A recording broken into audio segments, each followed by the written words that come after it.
আচ্ছা ম্যাম, আপনার সাইজটা কত? আপনার কমাস চলছে। আমি এখনো অবিবাহিত। চাকরির ইন্টারভিউ দিতে এসে বসের মুখ থেকে এমন কথা শুনতে হবে, হয়তো নিধি এটা আশা করতে পারেনি। এই শোনো, চ্যানেলটি সাবস্ক্রাইব করে ঘন্টাটি বাজিয়ে দিও, কেমন? আমি আসি। আমাদের গল্পগুলো যদি ভালো লেগে থাকে তাহলে আমাদের চ্যানেলটি সাবস্ক্রাইব করে পাশে থাকবেন। ধন্যবাদ। আর আমি প্রিয়াঙ্কা। আমাদের গল্পগুলো যদি ভালো লেগে থাকে অবশ্যই আমাদের চ্যানেলকে সাবস্ক্রাইব করে পাশে থাকবেন। আর হ্যাঁ, ভিডিওটি সম্পূর্ণ শুনবেন। আপনার কমাস চলছে। আমার কমার্স চলছে মানে? আমি এখনো অবিবাহিত। আপনার থেকে আমি বিয়ের খবর শুনতে চাইনি, কমাস চলছে সেটা বলুন। নীরব কথাটা বলতেই নিধির পেটের দিকে তাকালো। নিধি ভীষণ কনফিউশনের মধ্যে পড়ে যায় নীরবের কথায়। চাকরির ইন্টারভিউ দিতে এসে বসের মুখ থেকে এমন কথা শুনতে হবে, হয়তো নিধি এটা আশা করতে পারেনি। নিধিকে চুপ দেখে বস আবারও বলতে লাগলো, কি হলো, চুপ করে আছেন কেন? আপনার কোনো অভিজ্ঞতা নেই এক কাজে? ও, আপনি এই কথাটা বলেছেন? জি স্যার, 6 মাসের অভিজ্ঞতা আছে। আচ্ছা ম্যাম, আপনার সাইজটা কত? আমার সাইজ কত মানে? কিসের সাইজ? কিসের সাইজ বুঝতে পারছেন না বুঝি? না স্যার, বুঝতে পারিনি। আপনার এই উদ্ভট প্রশ্নের মানেটাই আমি বুঝতে পারছি না। আপনার মতো নিচু একটা লোকের অফিসে কাজ করার কোনো ইচ্ছা আমার নাই। ইন্টারভিউ হলে আপনি এতটা নোংরা প্রশ্ন করতে পারেন? আপনার মন মানসিকতা কেমন হবে সেটা সম্পর্কে একটু হলেও বুঝতে পারছি আমি। যত সব। নিধি রাগ দেখিয়ে নিজের আসন থেকে উঠে পড়ল। নীরব নিধির দিকে কৌতূহলপূর্ণ দৃষ্টি নিয়ে তাকিয়ে আছে। এই মেয়ের রেগে যাওয়ার কারণটা নীরবের বোধগম্য হলো না। নীরব কিছু একটা ভেবে নিধিকে উদ্দেশ্য করে পুনরায় বলতে লাগলো, এই মিস, আপনি এত রেগে গেলেন কেন? আর আমি আপনাকে নোংরা কথা বলেছি মানে? আমায় ক্লিয়ার করে বলুন। শাট আপ, ওকে? আপনার সাথে কথা বলার মতো কোনো ইচ্ছা আমার নেই। বুঝতে পারলাম না, আপনার হাইট জিজ্ঞেস করে আপনি এতটা রেগে গেলেন কেন? আপনি আমার হাইট নাকি ওগুলোর সাইজ জানতে চেয়েছেন আমি বুঝি না ভেবেছেন? আপনার ওগুলো মানে? এই দেখুন, প্রশ্নপত্রে যা লেখা আছে তাই জিজ্ঞেস করছি আমি। আপনার থেকে আপনার হাইটটাই জানার ছিল আমার, অন্য কিছু নয়। নীরবের শেষের কথায় নিধির টনক নড়ে। নিধি এতক্ষণ সাইজের কথা শুনে অন্য কিছু মনে করেছিল, কিন্তু আসলে তো নীরব তাকে হাইটের কথাই জিজ্ঞেস করেছে। নীরবের কথাটা শুনতেই নিধি থমকে যায়। নিধি পেছন ফিরে বসের দিকে তাকালো। প্রশ্নসূচক দৃষ্টি নিয়ে নিধি বসকে উদ্দেশ্য করে বলল, তার মানে সত্যিই আপনি আমার হাইট জিজ্ঞেস করেছেন? আমি তো অন্য কিছুই মনে করেছিলাম। আরে না মিস, আমি আপনাকে জাস্ট হাইট জিজ্ঞেস করেছি, অন্য কিছু কি জিজ্ঞেস করবো বলুন? তবে সে যাই হোক, আপনার প্রশ্ন করার ধরনটাই ভালো ছিল না। কি জানি, সঠিক বলতে পারছি না। জি স্যার, আমার হাইট হলো 5 ফুট, একদম বরাবর 5। ওকে, আপনার জব কনফার্ম, আগামীকাল থেকে জয়েন করবেন। ওকে ওকে স্যার। নীরব নিধির সাথে আরো কিছুক্ষণ অফিসিয়াল কাজের কথা বলল। মেয়েটা ভীষণ রাগী, সেটা নীরব প্রথম সাক্ষাতেই বুঝতে পেরে গেছে। নিধি চলে যেতেই নীরব আপন মনে নিধির কথা ভাবতে লাগলো। বিধাতা খুব যত্নে এই মেয়েটাকে সৃষ্টি করেছে। এমন অপরূপ সুন্দরী নারী নীরব হয়তো এর আগে কখনো দেখেনি। নীরব একটা দীর্ঘশ্বাস ফেলে কাজ করতে লাগলো। অফিস শেষ করে নীরব নিজের বাড়ি ফিরছে। কিছু দূর গাড়ি ড্রাইভ করতেই হঠাৎ করে নীরবের গাড়ির সামনে চলে আসে একটা মেয়ে। নীরবের গাড়ির সাথে মেয়েটার এক্ষুনি ধাক্কা লেগে যেত। নীরব খুব সাবধানতার সাথে গাড়িতে কোনো মতে সামলে নিয়ে গাড়িটা সজোরে ব্রেক করলো। নীরবের ভীষণ রাগ হলো। এমন করে কেউ কি কারোর গাড়ির সামনে চলে আসে? এখনই তো কিছু একটা হয়ে যেত। নীরব গাড়ি থেকে নেমে ভীষণ কর্কশ কণ্ঠে মেয়েটাকে উদ্দেশ্য করে বলল, এই মেয়ে, চোখে কি সমস্যা আছে তোমার? দেখে চলতে পারো না? তোমাদের এমন বেপরোয়া চলাফেরার জন্য সড়ক দুর্ঘটনা হয়, আর দোষ পড়ে গাড়ি চালকের উপর। নীরবের ঝাড়ি খেয়ে মেয়েটা নীরবের দিকে মুখ ঘুরিয়ে তাকিয়ে সরি বলতে যাবে, ঠিক তখনই মুচকি হেসে ফেলল মেয়েটা। নীরবও একটু অবাক হয়ে যায়, কারণ তার সামনে দাঁড়িয়ে থাকা মেয়েটা আর কেউ না, সকালে নীরবের অফিসে আসা সেই রাগী মেয়েটা। নীরব নিজের রাগকে কন্ট্রোল করে নিধিকে উদ্দেশ্য করে বলল, আরে আপনি হঠাৎ করে এখানে কেন?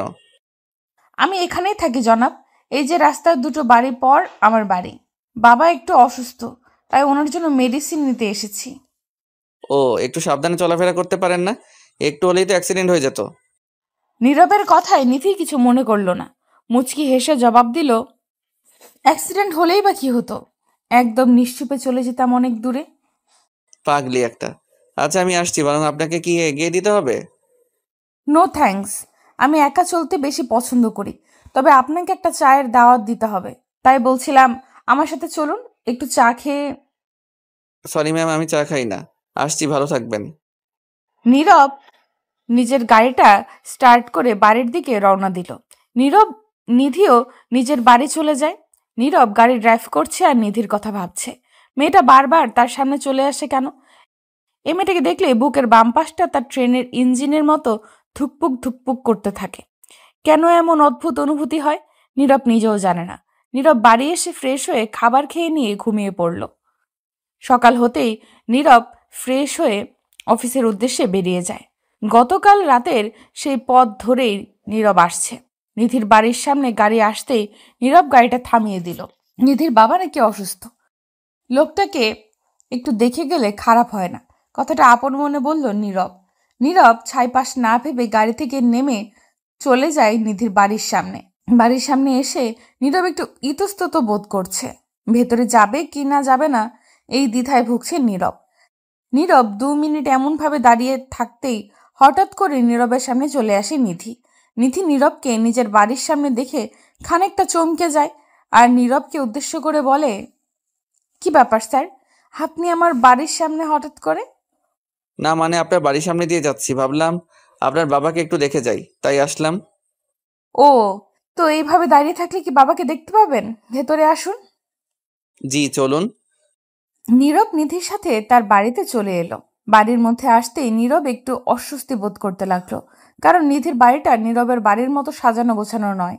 নীরব আরো ভেতরে আসতেই দেখতে পেল একজন অসুস্থ লোক শুয়ে আছে আর তার পাশে বসে আছে একজন মা। এই মহিলাটি যে নিধির মা তার বলতে অপেক্ষায় রাখে না। নীরবকে দেখে নিধির মা একটু অবাক হয়ে নিধিকে বলতে লাগলো, কি রে মা, উনি কে আর আমাদের বাড়িতে কি জন্য এসেছে? মা, আসলে উনি আমার অফিসের বস, বাবাকে দেখতে এসেছে। ও। নীরব বেশ কিছু সময় ধরে নিধির বাবা মায়ের সাথে কথা বলে অফিসের জন্য বেরিয়ে যায়। নীরবের সাথে নিধিও বাড়ি থেকে বের হয়। নীরব নিধি একসাথে অফিসে আসলো। সারা দিন কাজ করার পর নীরব অফিস শেষ করে নিজের বাড়ির দিকে বেরিয়ে যায়। গাড়ি নিয়ে নিধির বাড়ির সামনে দিয়ে যাবার সময় হঠাৎ করে নীরবের চোখজোড়া আটকে যায় কোনো একটা দৃশ্য দেখে। নীরব চলতি গাড়িটা ব্রেক করে দাঁড়ালো। নীরব দেখতে পেল নিধিকে ঘিরে কয়েকটা ছেলে দাঁড়িয়ে আছে। ছেলেগুলোর কথা নীরবের কানে না পৌঁছালেও নীরব তাদের অঙ্গভঙ্গি দেখে বেশ বুঝতে পারছে যে নিশ্চয়ই খারাপ কিছু হচ্ছে ওখানে। নীরব নিজের গাড়ি থেকে নেমে নিধির দিকে এগিয়ে গেল। নিধির মুখটা একদম শুকিয়ে আছে। নীরব খানিকটা নিধির দিকে এগিয়ে যেতেই একটা ছেলে নিধির শরীরের উপর হাত রাখলো। এই দৃষ্টিটা নীরবের ভীষণ খারাপ লাগলো। নিধি ছেলেটার হাত নিজের শরীরের উপর থেকে সরিয়ে নিয়ে ওদের থেকে কিছুটা দূরে সরে যেতে চেষ্টা করলো, কিন্তু ছেলেগুলো নিধিকে দূরে সরে যেতে দিতে চায় না। একটা ছেলে নিধির কোমরের দিকে হাত বাড়িয়ে দিতেই নীরব দুম করে ছেলেটার হাত ধরে ফেললো। নীরব হাত ধরতেই ছেলেটা রেগে গেল। নীরবের দিকে অগ্নিদৃষ্টি নিক্ষেপ করে বলতে লাগলো, আবে সালা, কি হয়েছে তোর? আমাদের হাত ধরার সাহস কেমন করে হলো? জানিস আমি কে? তোদেরকে চেনার কোনো ইচ্ছা আমার নাই। একটা মেয়ের সাথে রাস্তার মধ্যে বাজে ব্যবহার করতে তোদের লজ্জা করে না? ও আচ্ছা, এই মেয়ের জন্য তোর দরদ একেবারে উতলে উঠছে না কেন রে? এই মেয়ে তোর কে হয়? কি রে ফুলটুসি, এ নতুন নাগর আবার কোথায় পেলি? ছেলেটার কথাগুলো ভীষণ নোংরা ধরনের ছিল। নিধি এই ছেলেগুলোকে আগে থেকেই জানে। রোজ রাতে বাড়ি ফেরার পথে এই ছেলেগুলো নিধিকে বিরক্ত করত। আজও তার ভিন্ন নয়। নিধি গাড়ি থেকে নামতেই ছেলেগুলো নিধির দিকে এগিয়ে এসে নিধির সাথে অসভ্যতামি করতে থাকে। আজ তো নিধির গায়ে হাত দিয়ে দিয়েছে। নিধি মাথা নিচু করে নীরবকে উদ্দেশ্য করে বলতে লাগলো, স্যার, আপনি প্লিজ এখান থেকে চলে যান। এই বখাটে ছেলেগুলোর ভাষা ঠিক না, আপনি অসম্মানিত হবেন। প্লিজ আপনি চলে যান। আমি চলে যাবো তো ঠিক আছে, কিন্তু তোমার কি হবে ওইটা আমি দেখছি। নীরব কথাটি শেষ করতেই নিধির হাত ধরে ফেলল। নিধির হাত ধরে নীরব ছেলেগুলোর সামনে গিয়ে খানিকটা এগিয়ে যেতেই একটা ছেলে এসে নীরবের হাত ধরতে ফেলল। নীরব ছেলেটার দিকে মুখ ঘুরিয়ে তাকাতেই ছেলেটা তাচ্ছিল্যকর একটা হাসি দিয়ে বলল, ও সাহেব, আমাদের সামনে দিয়ে মালটাকে এমনি এমনি নিয়ে যাবি তা তো হতে পারে না। আমাদের একটু মজা করতে দে ভাই। দেখো, আমার মাথা গরম করিস না, নিধিকে যেতে দে অন্যথায়। অন্যথায় কি? দেখেছিস আমরা কতজন, আর তুই তুই একা আমাদের সাথে লড়াই করে টিকে থাকতে পারবি? তোরা 100 জন পারিস, তবে আমি তোদের থেকে বেশি শক্তিশালী, কারণ আমি একটা অসহায় মেয়েকে রক্ষা করতে এসেছি। মহান আল্লাহ তাআলা আমার সাথে আছে। তাই নাকি? আচ্ছা, আমরাও দেখি আমাদের সামনে দিয়ে তুই কেমন করে এই মেয়েটাকে নিয়ে যাস। ছেলেগুলো কথাটা শেষ করতেই নীরবের ওপর চেপে বসলো। নীরবের শার্টের কলার ধরে নীরবকে ধাক্কা দিতে লাগলো।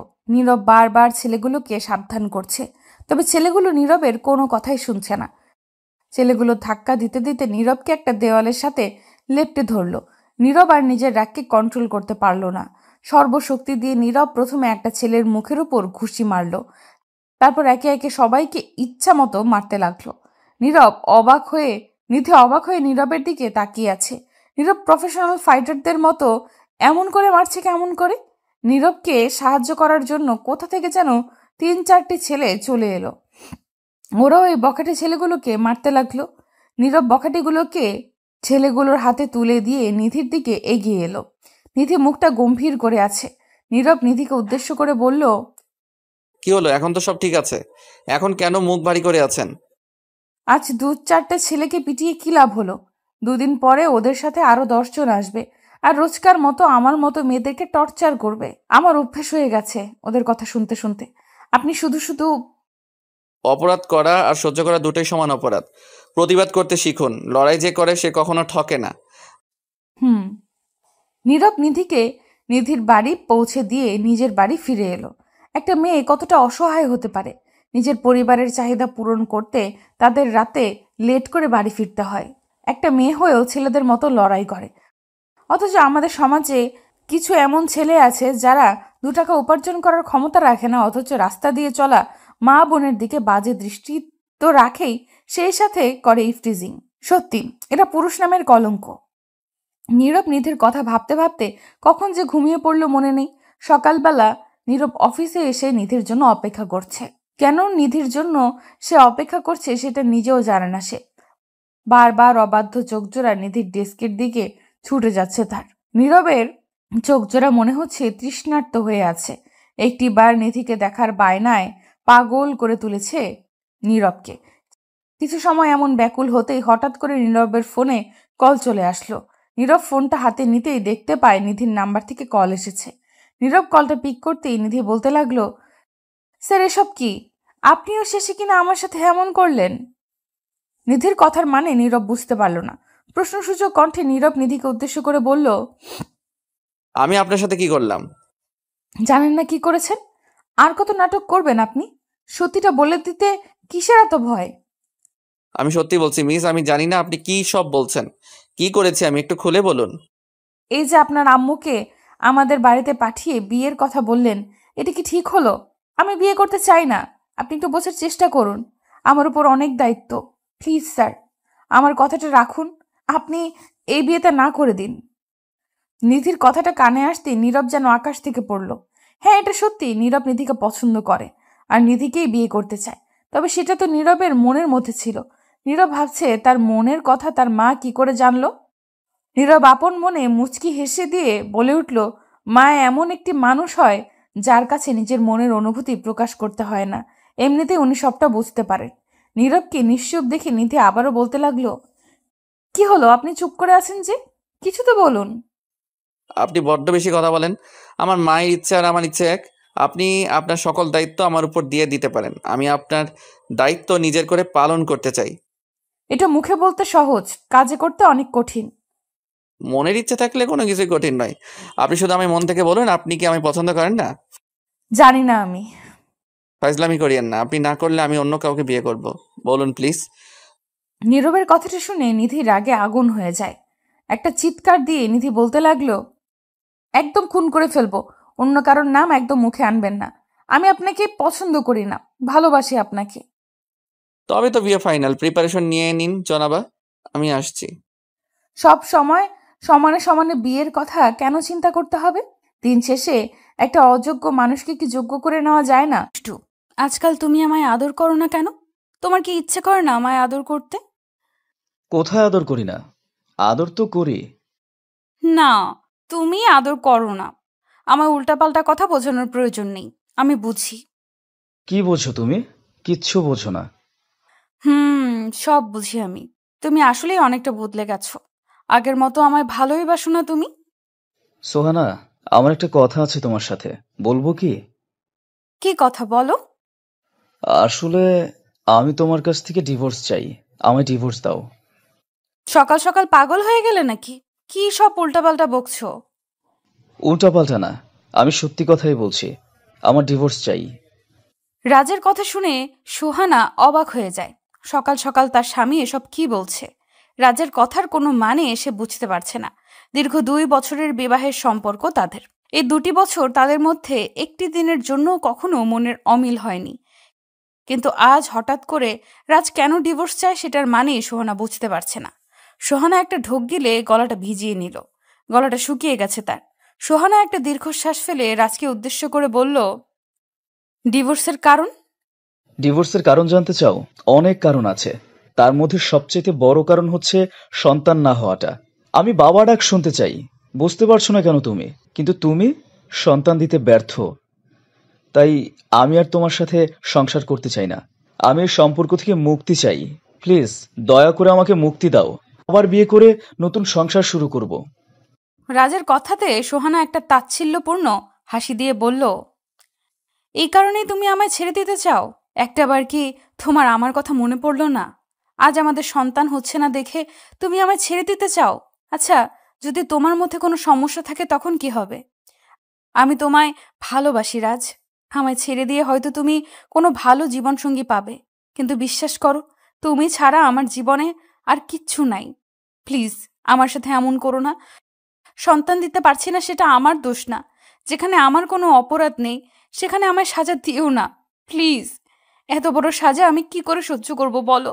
প্লিজ রাজ, একটিবার আমার কথা ভেবে দেখো। তোমার দুঃখ বুঝতে গেলে তো আমায় সারা জীবন নিঃসন্তান হয়ে থাকতে হবে। আমি চাই না নিঃসন্তান হয়ে বাঁচতে। আমার জীবন আছে, বুঝতে পেরেছো তুমি? আমার ভবিষ্যৎ আছে। আমি পারবো না তোমার জন্য আমার জীবনটাকে নষ্ট করতে। ভয় পেও না তুমি। আমার ডিভোর্স দেওয়ার পর আমি তোমায় আবার ভালো একটা ছেলের হাতে তুলে দিব। তারপর আমি আমার নিজের জীবন শুরু করব। সো প্লিজ মুক্তি দাও আমায়। রাজ, আচ্ছা তুমি আরো একটা বিয়ে করে নাও।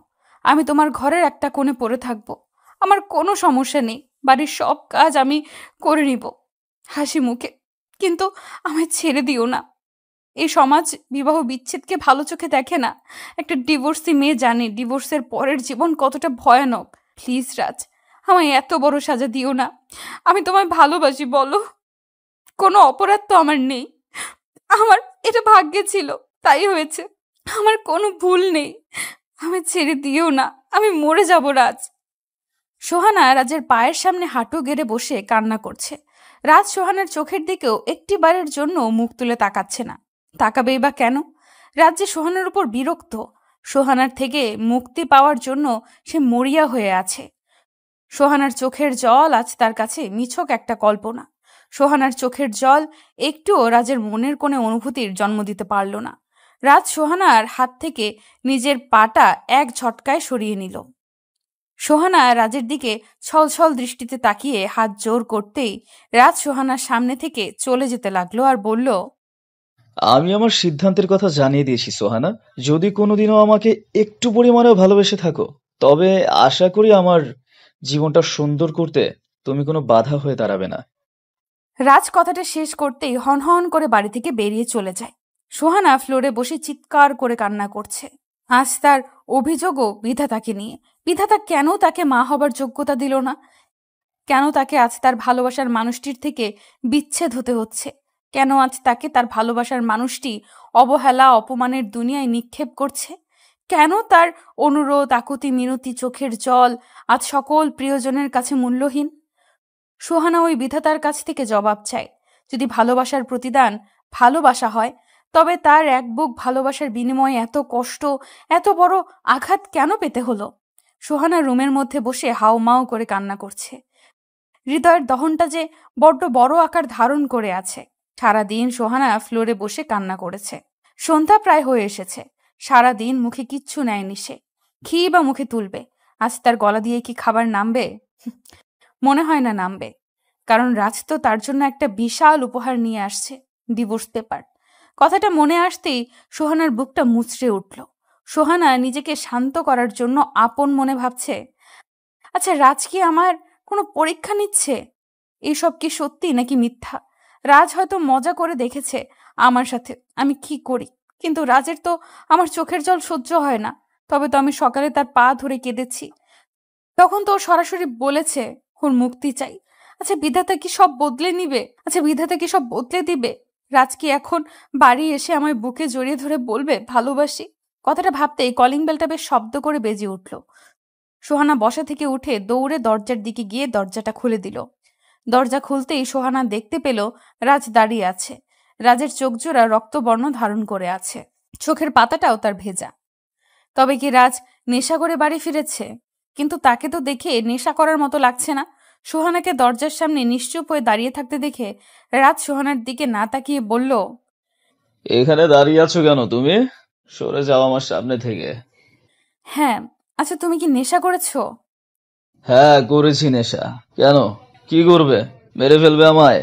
মেরে ফেলো, এক্ষুনি আমার গলায় টিপ দিয়ে আমাকে মেরে ফেলো তুমি। রাজ এসব কি কথা বলছো তুমি? আমি তোমায় মেরে ফেলবো কেন? তাহলে তো প্রশ্ন কেন করছো? তাছাড়া তোমাকে কষ্ট করে আমায় মারতে হবে না, আমি এমনিতেই মরে গেছি। মরে গেছো মানে? রাজ বেশ কিছুদিন ধরে তোমায় আমি চিনতেই পারছি না, অনেক বদলে গেছো। কি হয়েছে তোমার? তোর তো সাহস কম না, বললাম তো আমায় কোনো প্রশ্ন করবি না। রাজ নিজের রক্তচক্ষু সোহানার দিকে নিক্ষেপ করলো। রাজ একটা দেয়াল ধরে দাঁড়িয়ে আছে। সোহানা রাজকে উদ্দেশ্য করে মৃদু কণ্ঠে বলল, রাজ এইসব নেশা করার কি কারণ? আমায় বলবে একটু? তুমি জানো না এই নেশা করা আমি পছন্দ করি না। নেশা যারা করে তারা বেশি দিন বাঁচে না। আমি চাই তুমি দীর্ঘজীবী হও, প্লিজ এমন করিও না। তোমার সাথে থাকলে আমি এমনিতেই মরে যাব, তার থেকে ভালো নিজেকে নিজে শেষ করে দেই। এতটা তিক্ততা চলে এসেছে আমাদের মাঝে। সত্যি রাজ আমি বুঝতে পারিনি, যদি বুঝতে পারতাম তবে কখনো তোমার জীবনে থাকতাম না। তো চলে যাও না, আমি তো সকালে বলেই দিলাম চলে যাও, মুক্তি দাও আমায়, আমি একটু শান্তিতে বাঁচতে চাই, প্লিজ। আমার জন্য তুমি নিজের জীবন নষ্ট করবে, তা কি করে হয়? আমি সেটা দেখতে পারবো না, পাগল একটা। তোমার জন্য আমি তো হাসতে হাসতে মরে যাব, মরতেও পারি। আর ডিভোর্স দেওয়া কি কোনো ব্যাপার নাকি? দাও না গো পেপার, দাও, আমি সাইন করে দিচ্ছি। তুমি সুখে থাকবে, এর থেকে বড় আর কি হতে পারে? দাও। সোহানা কথাটা কান্না ভেজা কণ্ঠে বলেছে, বুকটা তার ফেটে যাবে মনে হয়। কিন্তু রাজের সেই দিকে কোনো ভ্রুক্ষেপ নেই। রাজ সোহানার দিকে পেপারটা এগিয়ে দিল। সোহানার চোখ বেয়ে নোনা জল গড়িয়ে পড়ছে। কলম খুঁজে পাচ্ছে না সোহানা। রাজ সোহানার সামনে দাঁড়িয়ে আছে। সোহানা কলমটা হাতে নিতেই সোহানার হাত কাঁপছে। বারবার সোহানার সেই পুরনো দিনের ভালোবাসার কথাগুলো মনে পড়ছে, যে দিনগুলো তাদের সুখে শান্তিতে কেটেছে, যে দিনগুলো তাদের ভালোবাসায় সিক্ত ছিল। আজ সেই দিনগুলো শুধুই অতীত। সোহানা রাজের দিকে কয়েকবার সোহানা এক দৃষ্টিতে তাকালো, হয়তো সে শেষবারের মতো প্রিয়জনের মুখটা দেখে নিচ্ছে। অতঃপর সোহানা ডিভোর্স পেপারে সাইন করলো। সাইন করতেই সোহানা নিজেকে আর কন্ট্রোল করতে পারল না। চোখ থেকে এমনি এমনি পানি গড়িয়ে পড়তে লাগলো তার। সোহানা কাগজটা রাজের দিকে এগিয়ে দিয়ে বেশ শক্ত গলায় বলল, রাজ, আশা করি আজকের পর থেকে আর নেশা করার প্রয়োজন হবে না তোমার। আমি সারা জীবনের জন্য তোমায় মুক্ত করে দিয়েছি। এই বাড়িতে এসেছিলাম তোমার উপর ভরসা করে। আজ সেই ভরসা করার মানুষটি যখন মুক্তি চায়, তখন আর কারোর উপর দোষারোপ করার ইচ্ছা হয় না। আসলে আমার কপালটাই খারাপ, তাই তো তোমায় সন্তান দিতে পারলাম না। আমায় ক্ষমা করে দিও তুমি। আজকের পর থেকে সোহানা নামক জীবটাকে তুমি দেখতে পাবে না। কোথায় যাবে? আমি তোমার জন্য ভালো একটা ছেলে দেখে তোমার বিয়ে দিব, সো প্লিজ কোথাও চলে যেও না। সেইটুকু দয়া আর নাই বা দেখালে। আমার জীবন আমি আমার মতো ঠিক গুছিয়ে নেব, তুমি সুখে থেকো, এটাই শুধু আমার শেষ চাওয়া। আসছি কেমন রাজ, ক্ষমা করে দিও। রাজ আর কোনো কথা বলতে পারল না, দৌড়ে চলে যায় ওয়াশরুমে। সোহানা পুরো ঘরটা ভালো করে চোখ বুলিয়ে নিল। এই ঘরের মধ্যে তার হাজারো অতীত আছে, ভালোবাসার অতীত। সেই ভালোবাসা যা তাকে রাজ দিয়েছিল, আজ সেই ভালোবাসা হয়তো তাদেরকে ছেড়ে চলে গেছে সমাজের ডিভোর্সি নারীর তকমা লাগিয়ে তার শরীরে। সোহানা শাড়ির আঁচলটা দিয়ে নিজেকে ঢেকে নিয়ে রাজের বাড়ি থেকে বেরিয়ে যায়। রাস্তা দিয়ে হাঁটছে সোহানা আর ভাবছে রাজের কথা, কতটা সহজে একটা মানুষকে মুক্তি দেওয়া যায়, একটুও কষ্ট করতে হয় না। রাজ একটুও কষ্ট পায়নি, কিন্তু এটা তার সাথে কি হচ্ছে? বুকের মধ্যে এমন ব্যথা কেন অনুভব হচ্ছে? ভালোবাসার মানুষটাকে মুক্তি দিলে কি এমন দহন হয়? না, আমি এত স্বার্থপর হতে পারি না। আমি রাজের ভালো চাই, সে ভালো থাকুক, আমার পথ আমি বেছে নিব। কথাটা আপন মনে বলল সোহানা। রাজ ওয়াশরুমে বসে চিৎকার করে কাঁদছে। সোহানাকে যে সে বড্ড ভালোবাসে, কিন্তু এই ভালোবাসা যে আজ কাল হয়ে দাঁড়িয়েছে। রাজ কখনো সোহানাকে মার ডাক শোনাতে পারবে না।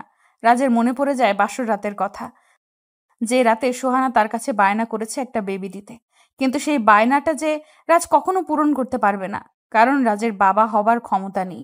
রাজ চায় না সোহানা মাতৃত্বের থেকে বঞ্চিত হোক, তাই সে সোহানাকে মিথ্যা বলে তার জীবন থেকে আলাদা করে দিয়েছে। অনেক দূরে পাঠিয়ে দিয়েছে সোহানাকে, যেখান থেকে হয়তো চাইলে ফেরানো সম্ভব, তবে সোহানার জীবন নষ্ট করা তার পক্ষে অসম্ভব। রাজ কাঁদছে আর সোহানার শেষে বলা কথাগুলো মনে করছে।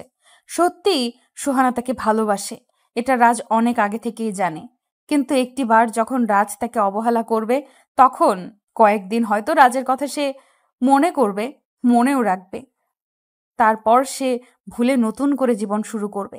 সোহানা নিজের সব ইচ্ছা পূরণ করবে, সোহানা সুখে থাকবে, এই ভেবে রাজ তাকে ডিভোর্স দিতে বলে। আর শেষমেশ ডিভোর্সটা হয়েও যায়। সারা রাত রাজ বিছানায় বসে কেঁদেছে। ঘুম তার চোখকে স্পর্শ করতে পারেনি। আর কি করে ঘুম আসবে? রাজের জীবন থেকে যা হারিয়ে গেছে তা অমূল্য সম্পদ, সেটার ক্ষত রাজকে কখনো ঘুমাতে দিবে না।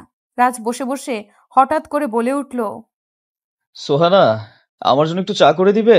আমার গলাটা একদম শুকিয়ে গেছে। কথাটা বলে রাজ আবার কান্না করতে লাগলো। পুরো ঘরটা ফাঁকা ফাঁকা লাগছে, নিজেকে সামলানো দায় হয়ে পড়েছে। কি করে সোহানাকে ছেড়ে থাকবে সে? কিছুই বুঝতে পারছে না রাজ। রাজ একটা শার্ট পরে দ্রুত বাসা থেকে বেরিয়ে যায়। সোহানাকে একটিবার দূর থেকে দেখার জন্য তার মন ছটফট করে উঠেছে। রাজ এদিক ওদিকে তন্ন তন্ন করে সোহানাকে খুঁজে চলেছে, কিন্তু কোথাও সোহানাকে পাচ্ছে না সে। খুঁজতে খুঁজতে রাজ ক্লান্ত হয়ে পড়ে। একটা রেল গেটের সামনে দাঁড়ানো অবস্থা থেকে দুম করে বসে পড়ল সে। মাথায় হাত রেখে চোখের জল ফেলছে সে।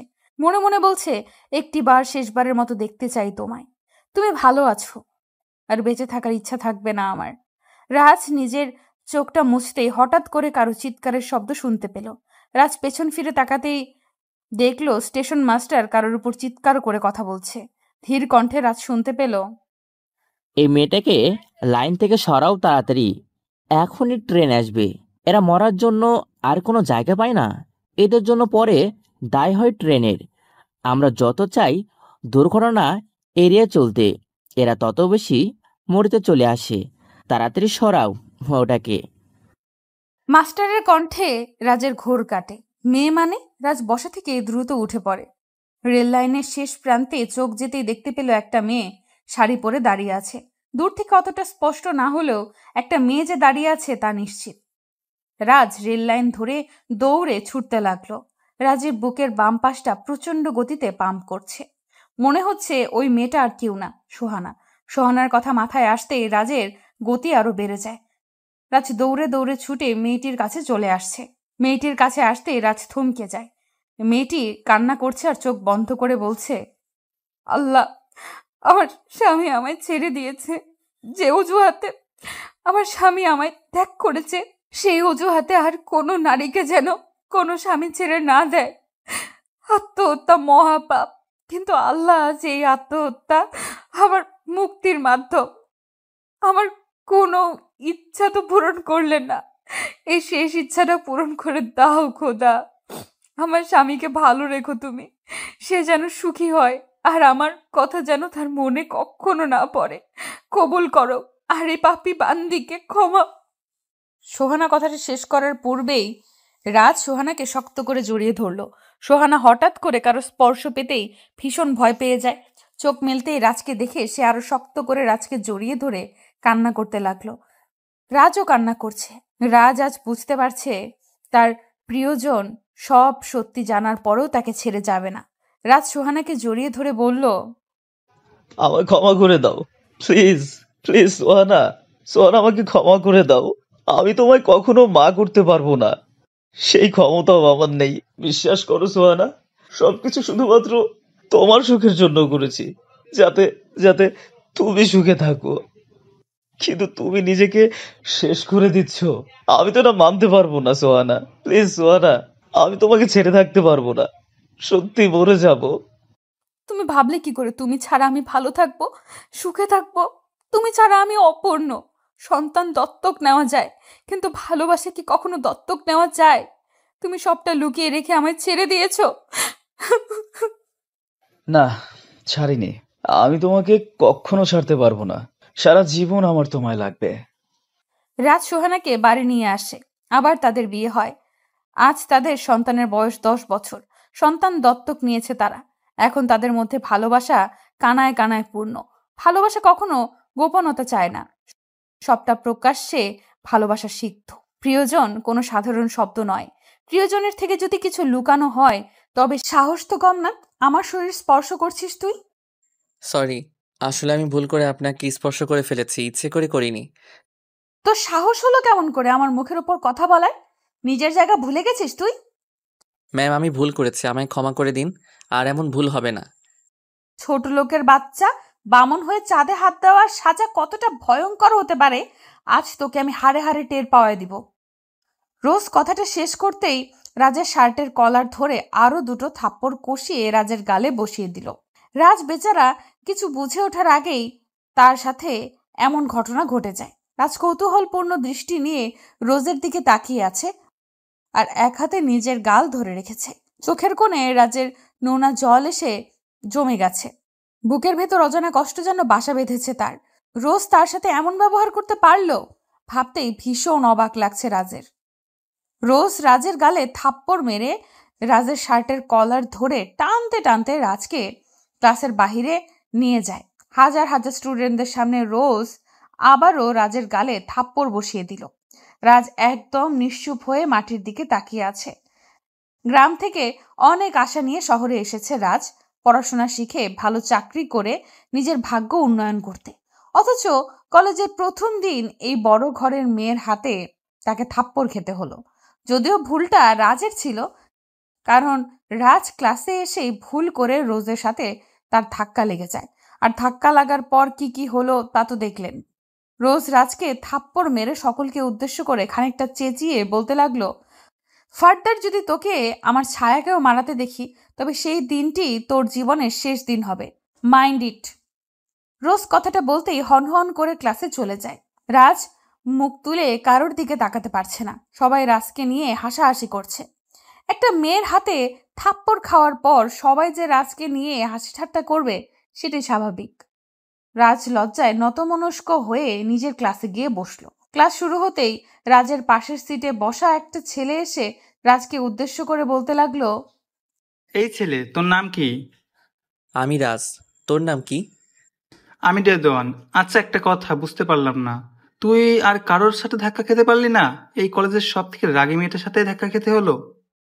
আসলে আমি তো ইচ্ছে করে ধাক্কা খাইনি, ভুলবশত লেগে গেছে, তার জন্য উনি আমায়। তোকে কি শুকর আদায় কর যে থাপ্পড় মেরে তোকে ছেড়েছে, কলেজ থেকে বের করে দেয়নি, তাই অনেক। কলেজ থেকে বের করে দিবে মানে? উনি এই কলেজের প্রিন্সিপাল নাকি? রোজ তো কলেজের কিছুই না, রোজের বাবা হলো এই কলেজের চেয়ারম্যান। বাবার ক্ষমতা বলে এই মেয়ের এত তেজ।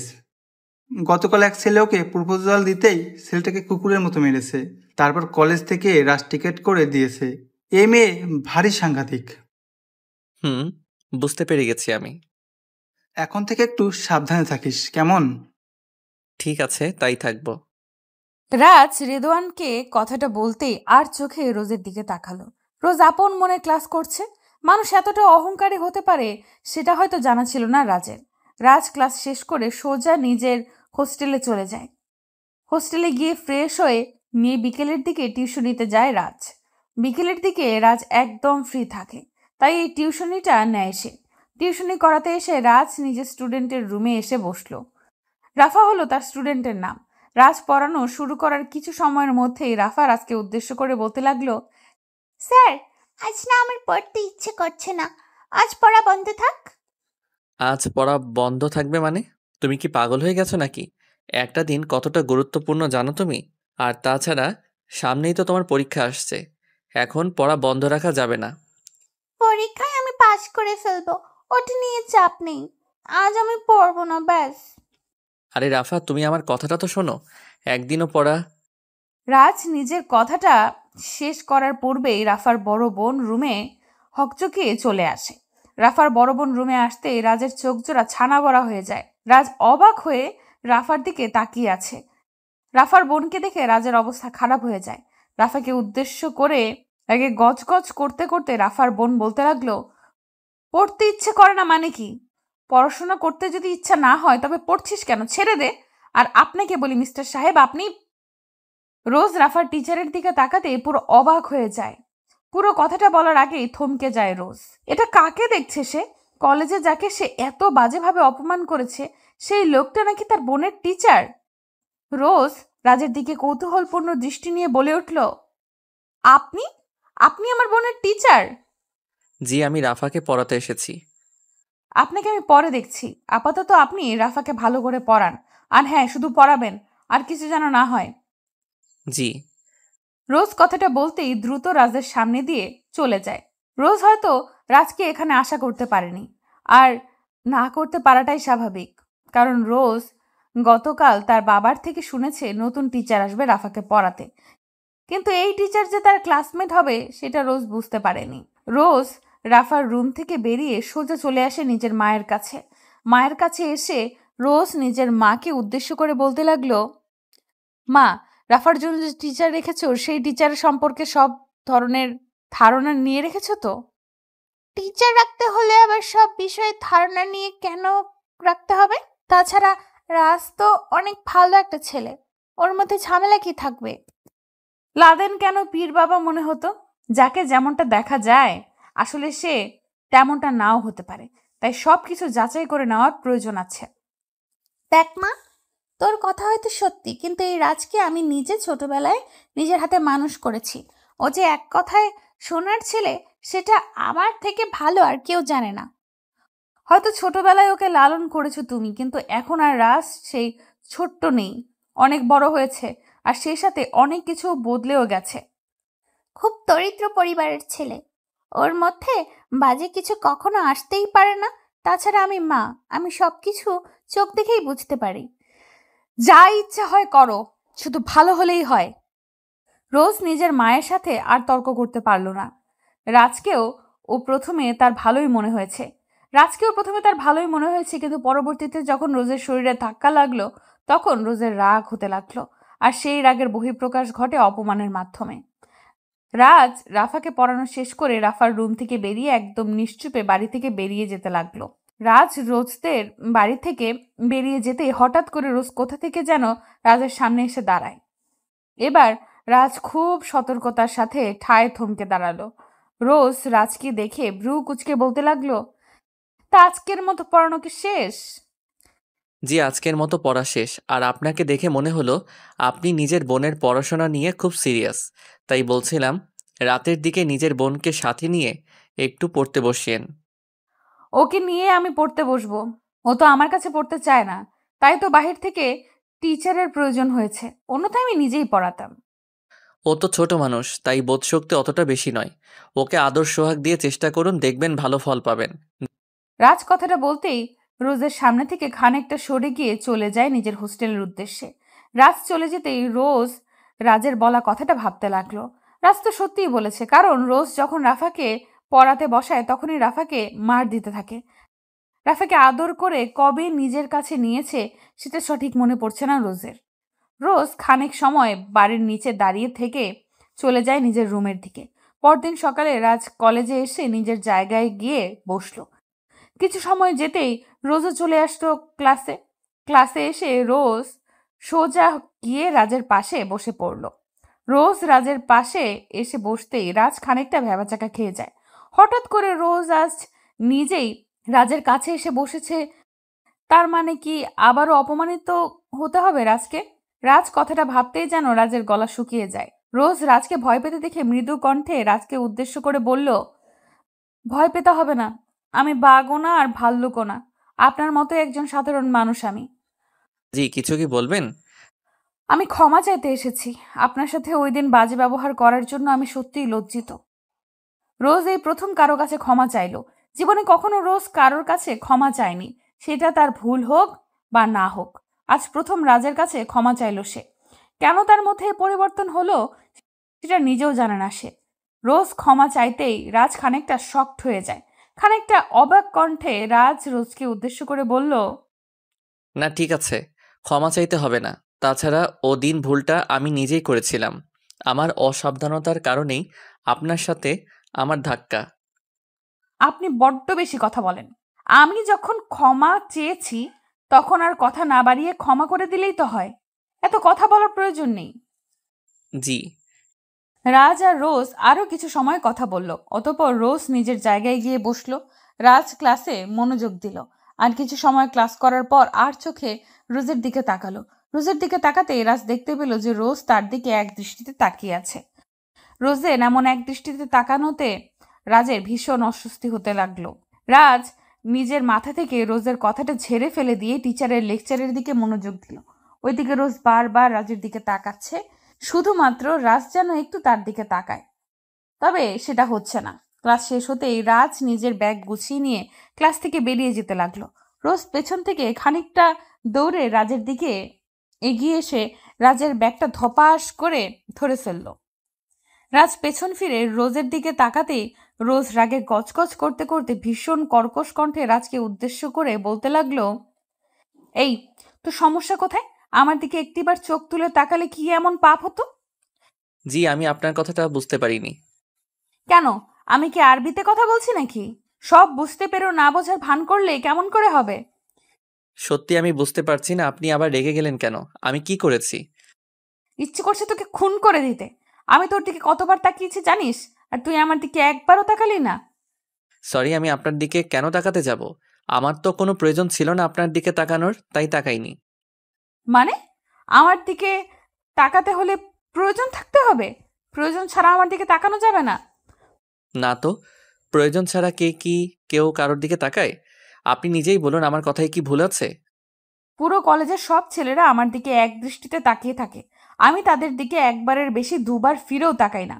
আর তুই কি না সেই মেয়েকে ইগনোর করছিস? আচ্ছা বল, আমি কম দেখতে সুন্দরী? জি, আপনি দেখতে অসম্ভব সুন্দরী। তাহলে আমার দিকে তাকালি না কেন? বললাম তো, আমার কোনো প্রয়োজন পড়েনি তাই আমি তাকাইনি। আপনি অনেক সুন্দরী হতে পারেন, আর হাজার ছেলের ক্রাশও হতে পারেন, তবে আমার কাছে আপনি আমার ক্লাসমেট ছাড়া আর কিছুই না। আসছি। রাজ ক্লাস থেকে বেরিয়ে সোজা চলে যায় নিজের হোস্টেলে। রোজ অবাক ও থ হয়ে ঠায় দাঁড়িয়ে আছে। নড়েচড়ে দাঁড়ানোর শক্তি মনে হচ্ছে তার শরীরে নেই। একটা সাধারণ ছেলে তাকে এইসব কথা বলে অপমান করলো। যেই রোজের সাথে একটু কথা বলার জন্য ছেলেরা পাগল হয়ে থাকে, সেই রোজকে একটা সামান্য ছেলে এমনভাবে অপমান করলো। না, রোজ যেন কিছুতেই রাজের করা অপমান মেনে নিতে পারছে না। শরীরটা যেন তার জ্বলে যাচ্ছে। রোজ রাগে ফুঁসতে ফুঁসতে বাড়ি ফিরে এলো। রাজ বিকেলের দিকে রাফাকে পড়াতে আসলো। রাফার রুমে বসে অনেকটা সময় ধরে অপেক্ষা করছে রাজ, তবে রাফার আসার কোনো খবর নেই। রাফার জন্য আরো কিছু সময় অপেক্ষা করতেই রাজ দেখতে পেল রাফার আম্মু আসছে রুমে। রাফার আম্মু রুমে আসতেই রাজ নিজের জায়গা থেকে উঠে দাঁড়ালো। রাফার আম্মু রাজকে বসতে বলতেই রাজ আন্টিকে উদ্দেশ্য করে বলল, আন্টি, আজ কি রাফা পড়বে না? রাফাত তো বাবা বাড়িতে নেই, আমার এক বোনকে রিসিভ করতে রেল স্টেশনে গিয়েছে। ও আচ্ছা আন্টি, তাহলে আমি আজ উঠি কেমন? আমার একটু কাজ আছে। যে কাজে থাকুক না কেন, আজ তোমার চলে যাওয়া চলবে না। আমার কিছু জরুরি কথা আছে তোমার সাথে। জি আন্টি, বলুন কি কথা? তুমি জানো তো আমার একটা পাগলি মেয়ে আছে, রোজ। ও অনেক জেদি, সেই সাথে আস্ত একটা পাগলি। ওর বাহিরটা যতটা শক্ত, ভেতরটা ঠিক ততটাই মলিন। জি আন্টি, আমি জানি সেটা। আচ্ছা রাজ, আমার একটা কথা তুমি মন থেকে বলো, আমার মেয়েকে কি তোমার পছন্দ হয়? ওর দায়িত্ব কি তুমি সবসময় পালন করতে পারবে? আন্টি, এসব কি কথা বলছেন? আমি একটা গরিব ঘরের ছেলে, আমার সেই যোগ্যতা নেই। বামন হয়ে চাঁদকে কখনো স্পর্শ করা যায় না। আমার চোখে তুমি ছাড়া আমার মেয়ের খেয়াল রাখার মতো যোগ্যতা অন্য কারোর নেই। আমি তোমার আম্মুকে নিয়ে আসার ব্যবস্থা করছি। আমি বিলম্ব করতে চাই না, আজকেই তোমাদের বিয়ে হবে। আন্টির কথাগুলো যেন রাজের মাথায় ঢুকলো না। রাজ কিছু বুঝে ওঠার আগেই সব কিছু হয়ে যাচ্ছে। সন্ধ্যার দিকে রাজের মাও চলে আসে, আর রাতেই রাজ আর রোজের বিয়ে হয়ে যায়। রোজকে অপছন্দ করার কোনো কারণ নেই। যে কেউ রোজকে প্রথম দেখায় পছন্দ করে ফেলবে, কিন্তু রোজের যা অহংকার, এমন অহংকারী মেয়েকে নিজের জীবনের সাথে জড়িয়ে নেওয়াটা কোনো সাধারণ কথা নয়। অবশেষে নিজের বাবা মা ও রোজের বাবা মায়ের জোড়াজড়িতে রাজ আর রোজের বিয়ে সম্পন্ন হলো। বিয়েটা হয়েছে ঠিক, তবে রোজকে রাজের সাথে এখন থাকতে দেওয়া হবে না। আগে রাজ ভালো। আপনি খাটের উপর শোবেন নাকি নিচে? আমি খাটের ওপর শোবো না নিচে শোবো তা জেনে আপনি কি করবেন? না মানে আমার ঘুম পাচ্ছে, তাই জিজ্ঞেস করলাম। কি সব পাগলের মতো বলছেন?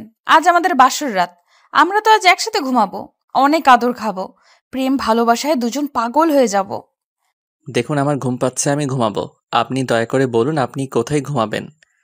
ফাহিমের কথা শুনে ফাহমিদা একটু অবাক হয়ে যায়। বাসর রাতে নিজের স্বামীর খাটে আর স্ত্রী নিচে শোবে? তারপর মাঝরাতে স্বামী এসে পাশে বসে নিজের স্ত্রীকে কোলে তুলে নিয়ে প্রচুর আদর সোহাগ করবে। এইসব তো গল্প, নাটকে আর মুভিতে দেখেছে ফাহমিদা। কখনো ফাহমিদা ভাবতেও পারেনি যে এমন একটি পরিস্থিতিতে তারও পড়তে হতে হবে। ফাহমিদা ফাহিমের দিকে অবাক চোখে খানিক সময় তাকিয়ে থাকার পর কিছু একটা ভেবে ফাহিমকে উদ্দেশ্য করে আবারও বলল, আচ্ছা, আপনি কি কোনো কারণে আমার উপর রেগে আছেন? আমি কি কোনোভাবে আপনাকে হার্ট করেছি? না তেমন কিছু নয়, এমনিতেই আমি চাইছি না কিছু। ও, আপনার কি গার্লফ্রেন্ড আছে? ফ্যামিলির চাপে বিয়ে করতে বাধ্য হয়েছেন, এমন কোনো ঘটনা নাকি? দেখুন আমার তর্ক করতে একটু ভালো লাগে না। আমি চাই না আপনার সাথে তর্ক করতে। তাছাড়া আমার ব্যক্তিগত ব্যাপারে আপনাকে মাথা ঘামাতে হবে না। আমি আপনার বিয়ে করা স্ত্রী, আমার অধিকার আছে আপনার ভালো খারাপ সবকিছু জানার। তাছাড়া আজ আমাদের বাসর রাত, যদি আপনার কোনো সমস্যা না থাকে তবে এমন করছেন কেন? Shut up. আমি জীবনে নির্লজ্জ মেয়ে অনেক দেখেছি, কিন্তু আপনার মতো মেয়ে আমি দেখিনি। বাসর রাত বলে বলে আমার মাথা খাওয়ার কোনো দরকার নাই আপনার। আপনার মনে হয় মাথায় সমস্যা আছে, তা না হলে এসব উল্টাপাল্টা কথা বলতে পারতেন না। আমি আপনার স্ত্রী, আমার কাছে জবাবদিহি করতে আপনি বাধ্য। আমি কারোর কাছে বাধ্য না, আর আমি আপনাকে সব কিছুতে মাথা ঘামাতে দিবও না। আমি আপনাকে নিজের স্ত্রী হিসেবে মানি না। না মানলে বিয়ে করেছেন কেন? আপনাকে তো আমি বলিনি আমায় দয়া করুন, আমায় বিয়ে করুন। সেটার উত্তর আস্তে আস্তে জানতে পাবেন। এখন বালিশ দিন, আমি নিচে ঘুমাচ্ছি। ফাহিম কথাটা বলতেই ফাহমিদার পাশ থেকে একটা বালিশ টেনে নিজের হাতে নিয়ে নিল। বাসর রাতে স্বামীর থেকে স্ত্রী অনেক ধরনের উপহার পেয়ে থাকেন। ফাহমিদাও সেই আশাই করে এসেছিল, আর সেটাই পেল। ফাহিম আজ ফাহমিদাকে ভালোবেসে নির্লজ্জের তোকমা দিয়ে দিল। নিজের স্বামী, অথচ তার উপর ফাহমিদার কোনো অধিকার নেই। ফাহমিদা এই সব কিছুর জন্য মোটেও প্রস্তুত ছিল না। কতটা আশা নিয়ে সে আজ ফাহিমের বাড়ি এসেছে, অথচ সমস্ত আশা ভরসা এক নিমেষেই মাটিতে মিশে গেল। ভালোবাসার বদলে তাকে পেতে হলো অবহেলা, অপমান। ফাহিম বালিশটা ফাহমিদার পাশ থেকে নিজের হাতে তুলে নিতেই ফাহমিদা ফাহিমের হাত থেকে বালিশটা এক টানে নিয়ে নিল। ফাহমিদার এমন অদ্ভুত আচরণ দেখে ফাহিম একটু চমকে যায়। ফাহমিদা ফাহিমকে উদ্দেশ্য করে শক্ত গলায় বলে উঠল, আপনাকে কষ্ট করে নিজের বিছানা ছেড়ে মাটিতে শুতে হবে না। আমি যেহেতু আপনার রুমে এসে জায়গা দখল করেছি, তা আমার উচিত নিচে শোয়া। আপনি উপরে থাকুন। আপনি মাটিতে ঘুমালে যদি আপনার ঠান্ডা লেগে যায় বা জ্বর হয় তখন কি হবে? আমি নিচে শুয়ে পড়ছি, আপনি উপরে থাকুন। আমার কিছুই হবে না, আমি মানুষ না, রোবট। আর রোবটদের শরীরে কখনো কিছু হয় না। ফাহমিদা কথাটা বলতেই বালিশ আর কাঁথাটা নিয়ে বিছানা থেকে নেমে পড়ল। ফাহিম ফাহমিদার দিকে আর চোখে তাকিয়ে আছে। ফাহমিদা বিছানা থেকে নেমে পড়ে বালিশটা ফ্লোরে রেখে দিয়ে কোনো রকম একটা বিছানা বানিয়ে নিয়ে শুয়ে পড়ল ফ্লোরে। ফাহমিদা শুয়ে পড়তেই ফাহিম নিজের বিছানায় বালিশ ঠিক করে নিয়ে ফাহমিদার বিপরীত দিকে মুখ করে শুয়ে পড়ল। ফাহমিদা ও ফাহিমের বিপরীত দিকে মুখ করে শুয়ে আছে। চোখে যেন আজ বিন্দু মাত্র ঘুম নেই তার। মনটা খারাপ নাকি কপালটাই খারাপ কিছুই বুঝতে পারছে না সে। একটা গরিব ঘর থেকে এই বড় ঘরে এসেছে ফাহমিদা। কখনো কোনো পুরুষের দিকে চোখ তুলে পর্যন্ত দেখেনি সে। ভেবেছে বিয়ের পর নিজের স্বামী পাগলের মতো ভালোবাসা দিয়ে নিজেকে সম্পূর্ণ উজাড় করে দিবে ফাহমিদা। অথচ আজ সেই স্বামী তাকে নির্লজ্জ বলল। শুধুমাত্র একটু ভালোবাসা চাওয়ার অপরাধে তাকে এই কথাটা শুনতে হয়েছে। ফাহিমের কথা ভাবতেই ফাহমিদার চোখের পাতা ভারী হয়ে উঠল। কয়েক ফোঁটা নোনা জলও গড়িয়ে পড়ল তার। ওইদিকে ফাহিম বিছানায় শুয়ে এপাশ ওপাশ করছে। ফাহমিদাকে কেন যেন সহ্য করতে পারছে না ফাহিম। বাবা মায়ের পছন্দে বিয়ে করলেও নিজের মনের কোণে যেন সে ফাহমিদাকে ঠাঁই দিতে পারছে না। সারা রাত এমনভাবেই কাটলো তাদের দুজনের। ভোর হতেই ফাহমিদা বিছানা থেকে উঠে পড়ল। নামাজ আদায় করে ফাহিমকে আলতো করে মৃদু কণ্ঠে ডাকলো ফাহমিদা। কয়েকবার ডাকার পর ফাহিমের ঘুম ভাঙল। ফাহমিদা ফাহিমকে উদ্দেশ্য করে বলল, এই যে শুনছেন, আপনি উঠুন। আর কতক্ষণ ঘুমাবেন? সকাল হয়ে গেছে তো। উফ, বিরক্ত করবেন না তো, আমার জন্য এখনো সকাল হয়নি, আমি আরো লেট করে উঠি। লেট করে ঘুম থেকে ওঠা একদম ভালো কথা নয়। এতে শরীরে বিভিন্ন ধরনের রোগ বাসা বাঁধে। সকালে ঘুম থেকে উঠে সালাত আদায় করা উচিত। উঠুন না প্লিজ। একবার বললাম তো আমার ঘুম পাচ্ছে ভীষণ, আমি উঠতে পারবো না। আপনি সালাত আদায় করে নিন। আমি তো করেছি, এখন আপনাকেও করতে হবে। উঠুন বলছি। ফাহমিদার এমন ডাকাডাকিতে ফাহিম বেশ বিরক্ত হয়ে যায়। ফাহিম রোজ 11টার আগে ঘুম থেকে ওঠে না। আজ এত ভোরে ঘুম থেকে ডেকে তোলায় ফাহিম বেশ বিরক্ত হয়ে যায়। ফাহমিদাকে বারণ করার পরেও ফাহমিদা যখন ফাহিমের বারণ শুনল না, তখন ফাহিম রাগে গজগজ করতে করতে শোয়া থেকে উঠে ফাহমিদার দিকে অগ্নি দৃষ্টি নিয়ে তাকে ভীষণ কর্কশ কণ্ঠে ফাহমিদাকে উদ্দেশ্য করে বলতে লাগলো, আপনার সমস্যা কি? আপনি কেন আমার পেছনে পড়ে আছেন? আমার যেটা পছন্দ নয় সেটা করতে আপনি কেন বাধ্য করছেন? পছন্দ নয় মানে? সালাত আদায় করাটা অপছন্দের হবে কেন? এইসব কথা বলিয়েন না প্লিজ। সালাত আদায় করায় অপছন্দের কিছু নেই, তবে আমি নামাজ তেমন একটা পড়ি না, তাই আমায় আর বিরক্ত করবেন না। আপনি নামাজ পড়ুন। কিন্তু আমি তো আপনার। আর একটাও শব্দ আপনার মুখ থেকে বের হলে খুব খারাপ হবে বলে দিচ্ছি। যত সব গাইয়া মার্কা লোক মাথা খারাপ করে দিল। ফাহিমের ধমক খেয়ে ফাহমিদা চুপসে যায়। ফাহমিদা তো নিজের জন্য ফাহিমকে কিছু বলেনি, ফাহিমের মঙ্গলের জন্য বলছে। নিজের স্বামীর মঙ্গল প্রার্থনা করাটা কি পাপ? ফাহমিদা ফাহিমের এমন কথায় ভীষণ কষ্ট পেল। ফাহিম ফাহমিদাকে ঝাড়ি দিয়ে কথাটা বলে আবারও বিছানায় শুয়ে পড়ল। ফাহমিদা কিছু সময় ফাহিমের পাশে বসে থেকে অতঃপর ফাহমিদার পাশ থেকে উঠে পড়ল। যে নিজের কল্যাণ হোক নিজেই চায় না, তাকে জোর করেও কোনো লাভ হবে না।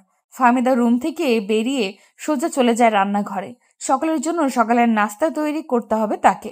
যদিও কেউ তাকে এই কাজের কথা বলেনি, তবে নিজে থেকে এই কাজ করতে ফাহমিদার ভীষণ ভালো লাগে। ফাহমিদা আপন মনে রান্না করতে লাগলো। কিছু সময় রান্না করার পর রান্নাঘরে চলে এলো ফাহমিদার শাশুড়ি। ফাহিমের মা রান্নাঘরে এসে ফাহমিদাকে রান্না করতে দেখে ভীষণ চমকে ওঠে। ফাহমিদাকে উদ্দেশ্য করে বলতে লাগলো, এ কি করছিস মা? তুই কেন সকাল সকাল রান্না করতে এসেছিস? এইসব কাজ তোকে কে করতে বলেছে? ও মা, আপনি এসেছেন? একটু অপেক্ষা করুন, রান্না প্রায় শেষ হতে চলেছে। তুই নতুন বউ হয়ে একা এত কাজ করেছিস কেন? বলি, তোর কি মাথায় কোনো সমস্যা আছে? আমি ডেকে নিলে কি হতো? এসব কি বলছেন মা? আমি যদি আপনার মেয়ে হতাম তবে কি আপনি এসব বলতে পারতেন? সেসব তো ঠিক আছে, কিন্তু আস্তে ধীরে রান্না করার দায়িত্ব নিলেই তো হতো। এত তাড়াতাড়ি সব কাজের দায়িত্ব নিজের ঘাড়ে নিতে কে বলেছে তোকে? কেউ বলেনি। আমি আমার মায়ের কাজ করতে এসেছি, আমার মায়ের হেল্প করতে এসেছি, আর আমি করব। এবার আপনি আমায় যা ইচ্ছে তাই বলুন। ফাহমিদার কথা শুনে ফাহিমের মা হেসে ফেলল। নিজের মেয়ে নেই, ফাহিম তার একমাত্র সন্তান। অনেক আশা ছিল যে তাদের ছেলের বিয়ের পর একটা মেয়ে আসবে তাদের ঘরে, ছেলের বউ না। আজ মনে হচ্ছে ফাহিমের মায়ের সেই আশাটা পূর্ণ হয়েছে। ফাহিমের মা ফাহমিদার পাশে দাঁড়িয়ে রান্নার কাজে হাত লাগালো। ফাহমিদা চুপ করে আছে। ফাহমিদাকে নীরব দেখে তার শাশুড়ি তাকে উদ্দেশ্য করে বলল, কি রে মা, এমন চুপ করে আছিস কেন? ফাহিম কি তোর সাথে খারাপ ব্যবহার করেছে? না মা, উনি আমার সাথে কোনো খারাপ ব্যবহার কেন করবে? কিছু হয়নি। মায়ের থেকে কিছু আড়াল করা যায় না, সেটা জানিস তো তুই। আমায় সব কথা না বললে কাকে বলবি বল? আসলে মা, উনি আমায় নিয়ে খুশি না। হয়তো আমাকে ওনার পছন্দ হয়নি, উনি আমায় মেনে নিতে পারছেন না। এমন কিছু না রে, ও একটু অন্যরকম ছেলে, খুব সহজে কারোর সাথে মিশে যেতেও পারে না। ওর সময় লাগবে সবকিছু মানিয়ে নিতে।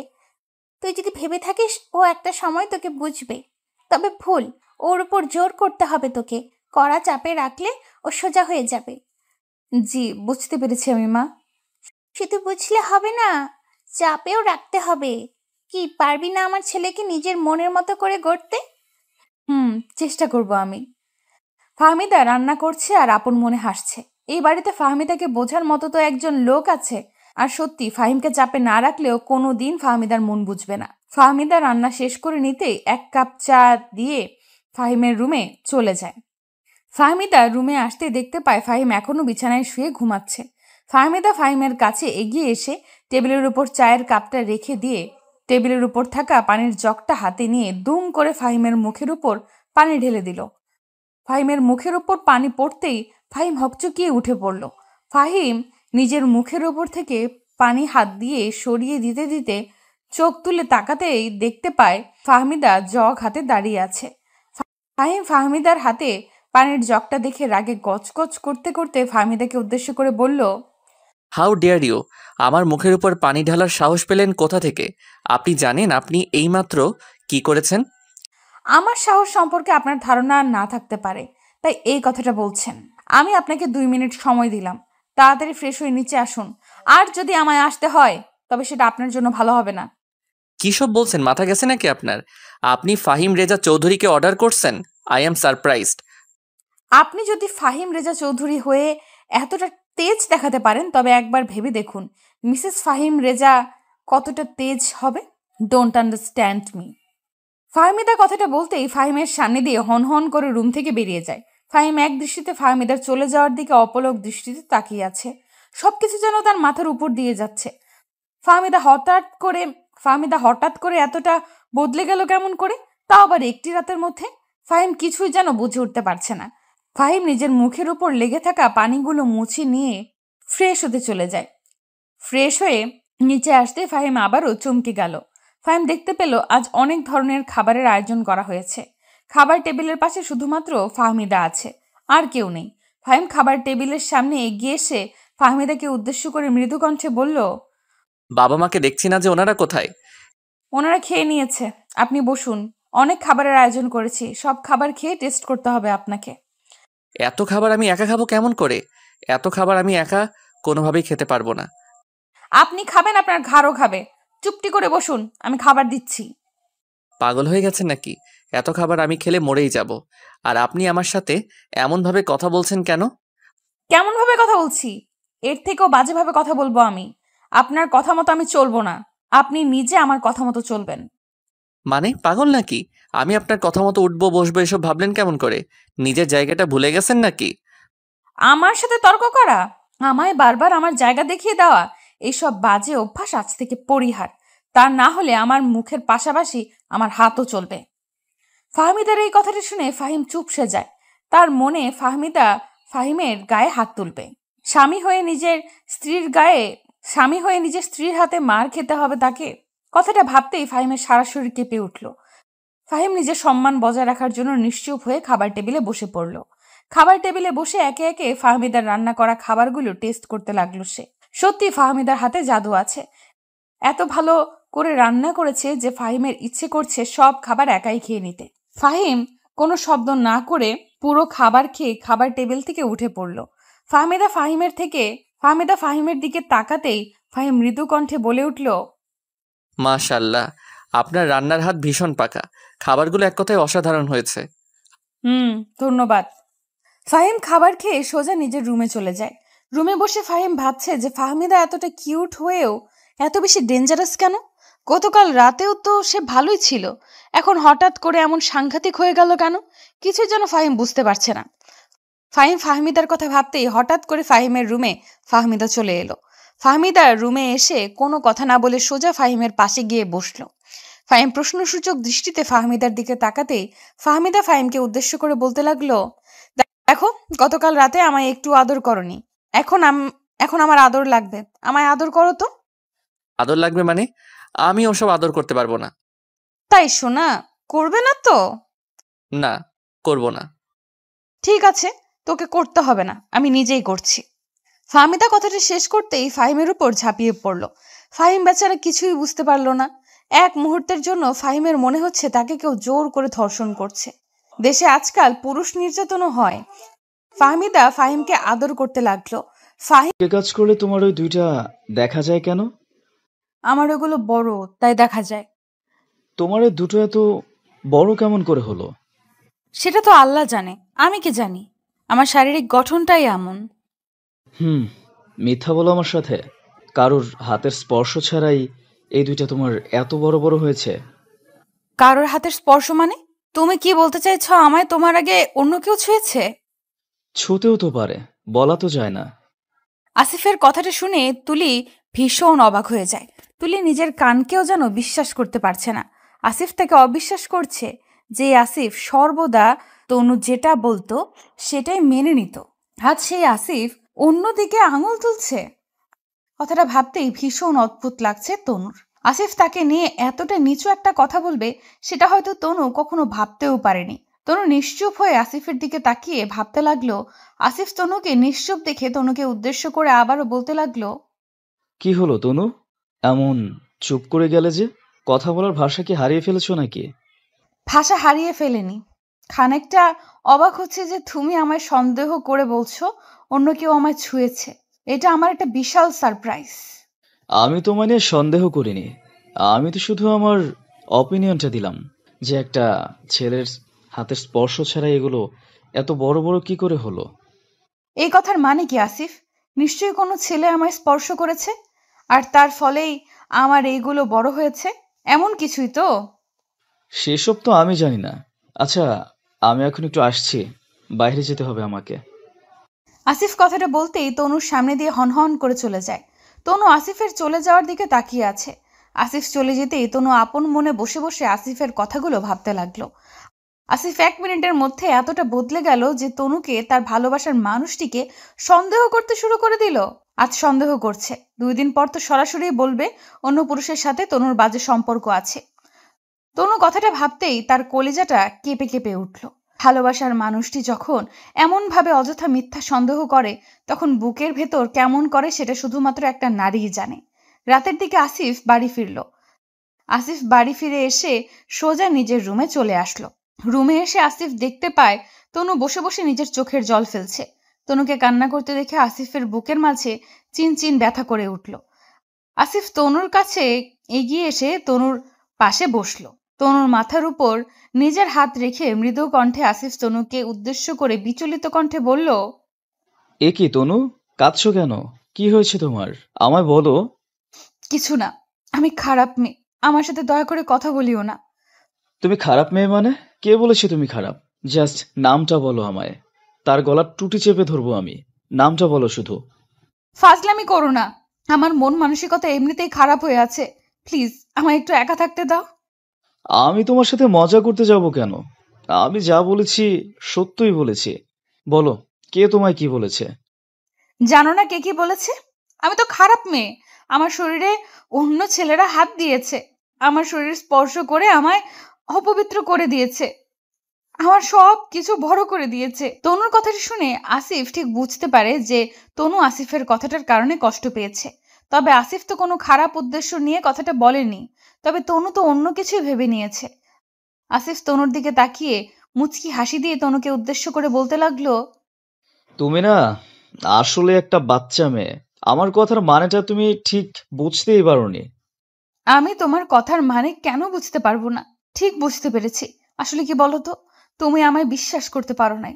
আমার শারীরিক গঠন দেখে আমায় নিয়ে বাজে মন্তব্য করেছো তুমি। তুমি আমায় ভালোই বাসনি। বোকা মেয়ে একটা। আমি তোমায় বিশ্বাস করব না কেন? আর আমি তো তোমার বুকে থাকা তিলটার কথা বলেছিলাম। আরে পাগলি মেয়ে, আর তুমি কি সব ভেবে নিয়েছো? আমি তো সবসময় তোমার বুকের ওই তিলটা ধরে নেড়ে থাকি। তো তুমি আবার আমার নামটা বললেই তো হতো। সবসময় শুধু উল্টাই বোঝো তুমি। মানে তুমি ততক্ষণ আমার বুকের তিলটা নিয়ে কথা বলেছো, আর আমি কি না? জি ম্যাম, আমি তিল নিয়েই কথা বলছিলাম। তুমি কি ভেবেছো সেটা বলো। আমি আর কি মনে করব? কিছু না, বাদ দাও ওসব। হুম, বলতেই হবে। বলো আমাকে, না হলে কিন্তু আমি আর ছাড়ছি না তোমায়। বলো বলো, তাড়াতাড়ি বলো। আরে ধুর, তুমিও না, আমি ওটাই ভেবেছি যেটা মনে হয়েছে। ছি ছি ছি, তুমি আমায় এতটা ফাজিল ভাবো? আমি তো নিজের কানকেও বিশ্বাস করতে পারছি না যে তুমি আমায় নিয়ে এসব ভাবো। আমি কেন তোমাকে নিয়ে বাজে কথা বলবো, তাও আবার এইসব বিষয় নিয়ে? সরি, আমার বোঝায় ভুল ছিল। সরি, তুমি রেগে যেও না। না, এমন করে বললে তো হবে না। আমি অনেক রেগে গেছি। সো আমার রাগ ভাঙানো এতটা সহজ হবে না। আসিফ কথাটা বলতেই নিজের গাল ফুলিয়ে নিল। আসিফ গাল ফোলাতেই তনু খিলখিল করে হেসে ফেলল। তনুর ঠোঁটের কোণে এই হাসিটা দেখলেই আসিফের মন প্রাণ শান্ত হয়ে যায়।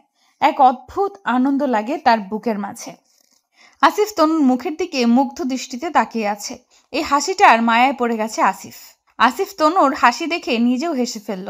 আসিফকে হাসতে দেখে তনু মৃদু কণ্ঠে আসিফকে উদ্দেশ্য করে বলল, আই ফাজিল, তুমি এমন করে গাল ফুলিয়ে রাখো কেমন করে?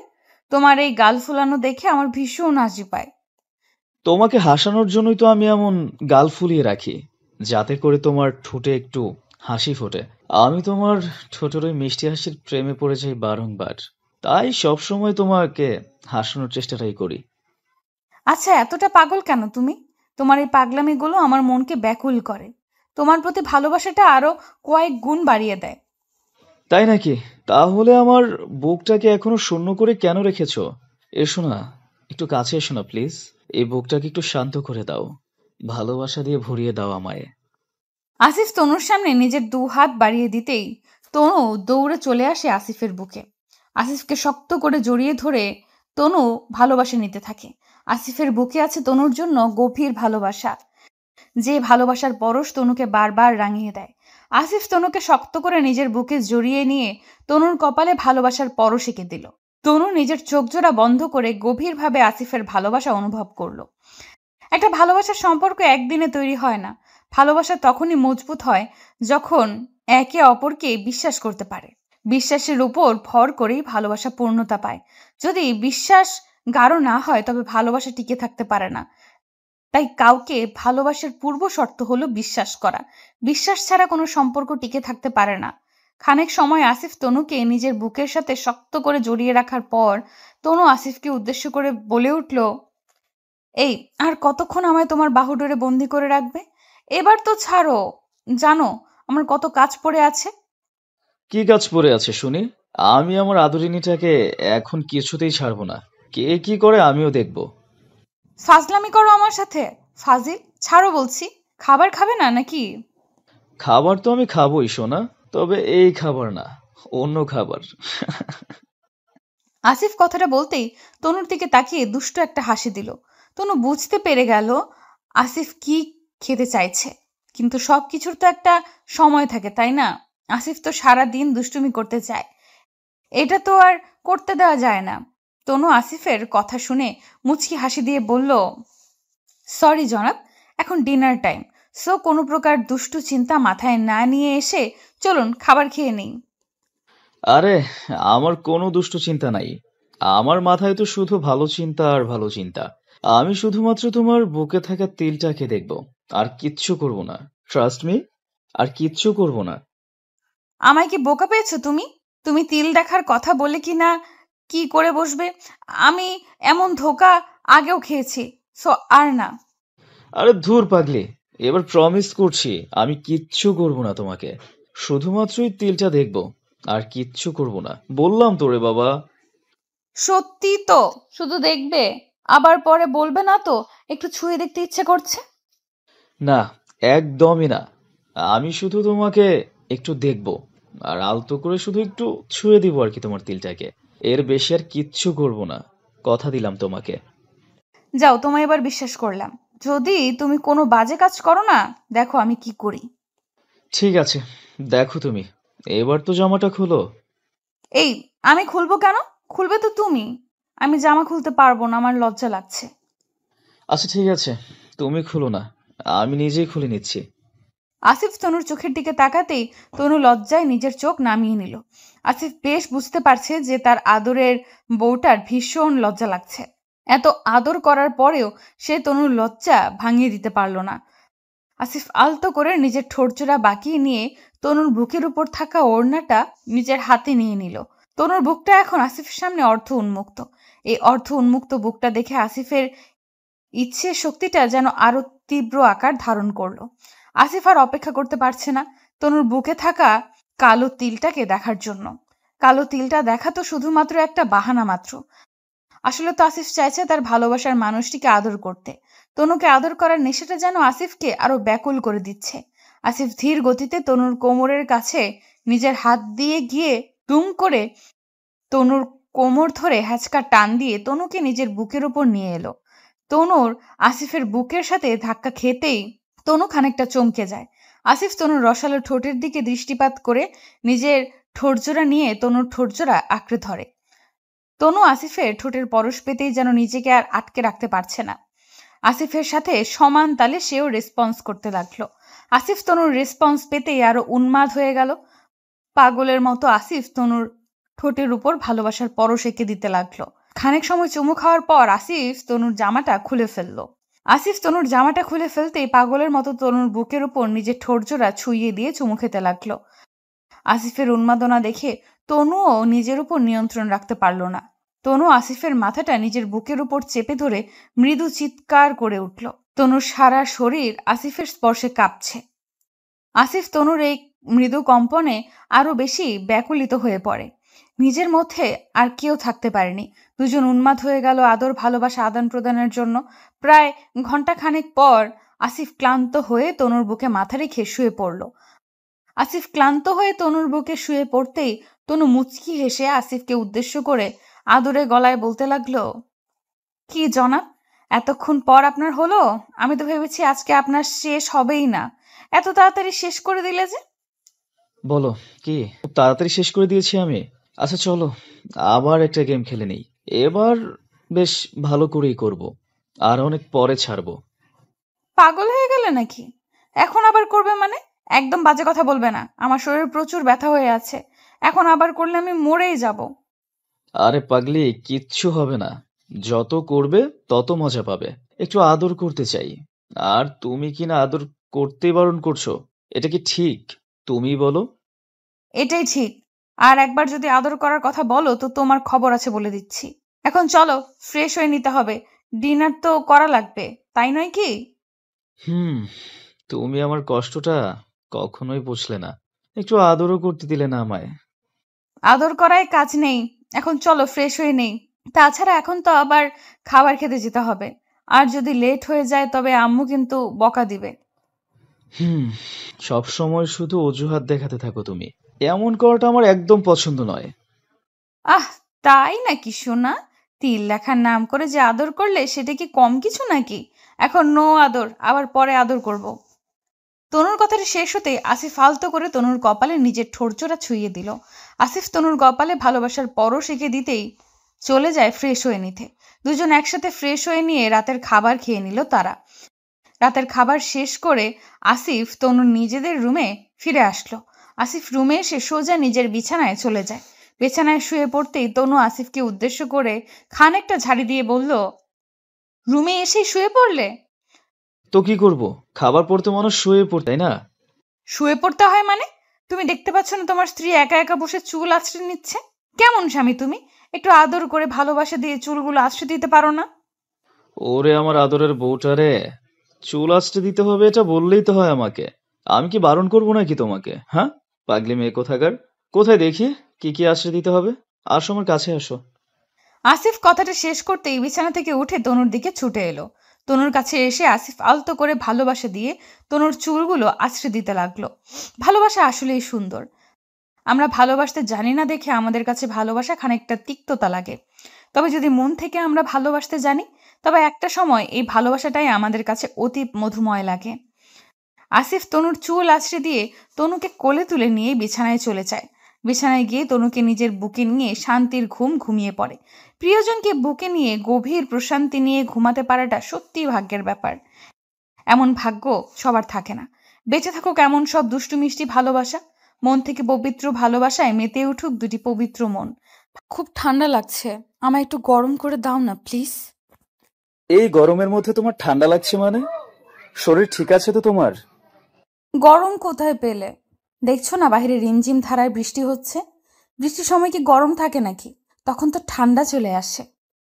ও আচ্ছা, কিন্তু আমার তো প্রচুর গরম লাগছে। সে তোমার যাই লাগুক, আমার ঠান্ডা লাগছে মানে এখন তুমি আমায় আদর করে করে গরম করবে। আফিয়া কথাটা বলতেই আসিফের দিকে এগিয়ে এলো খানিকটা।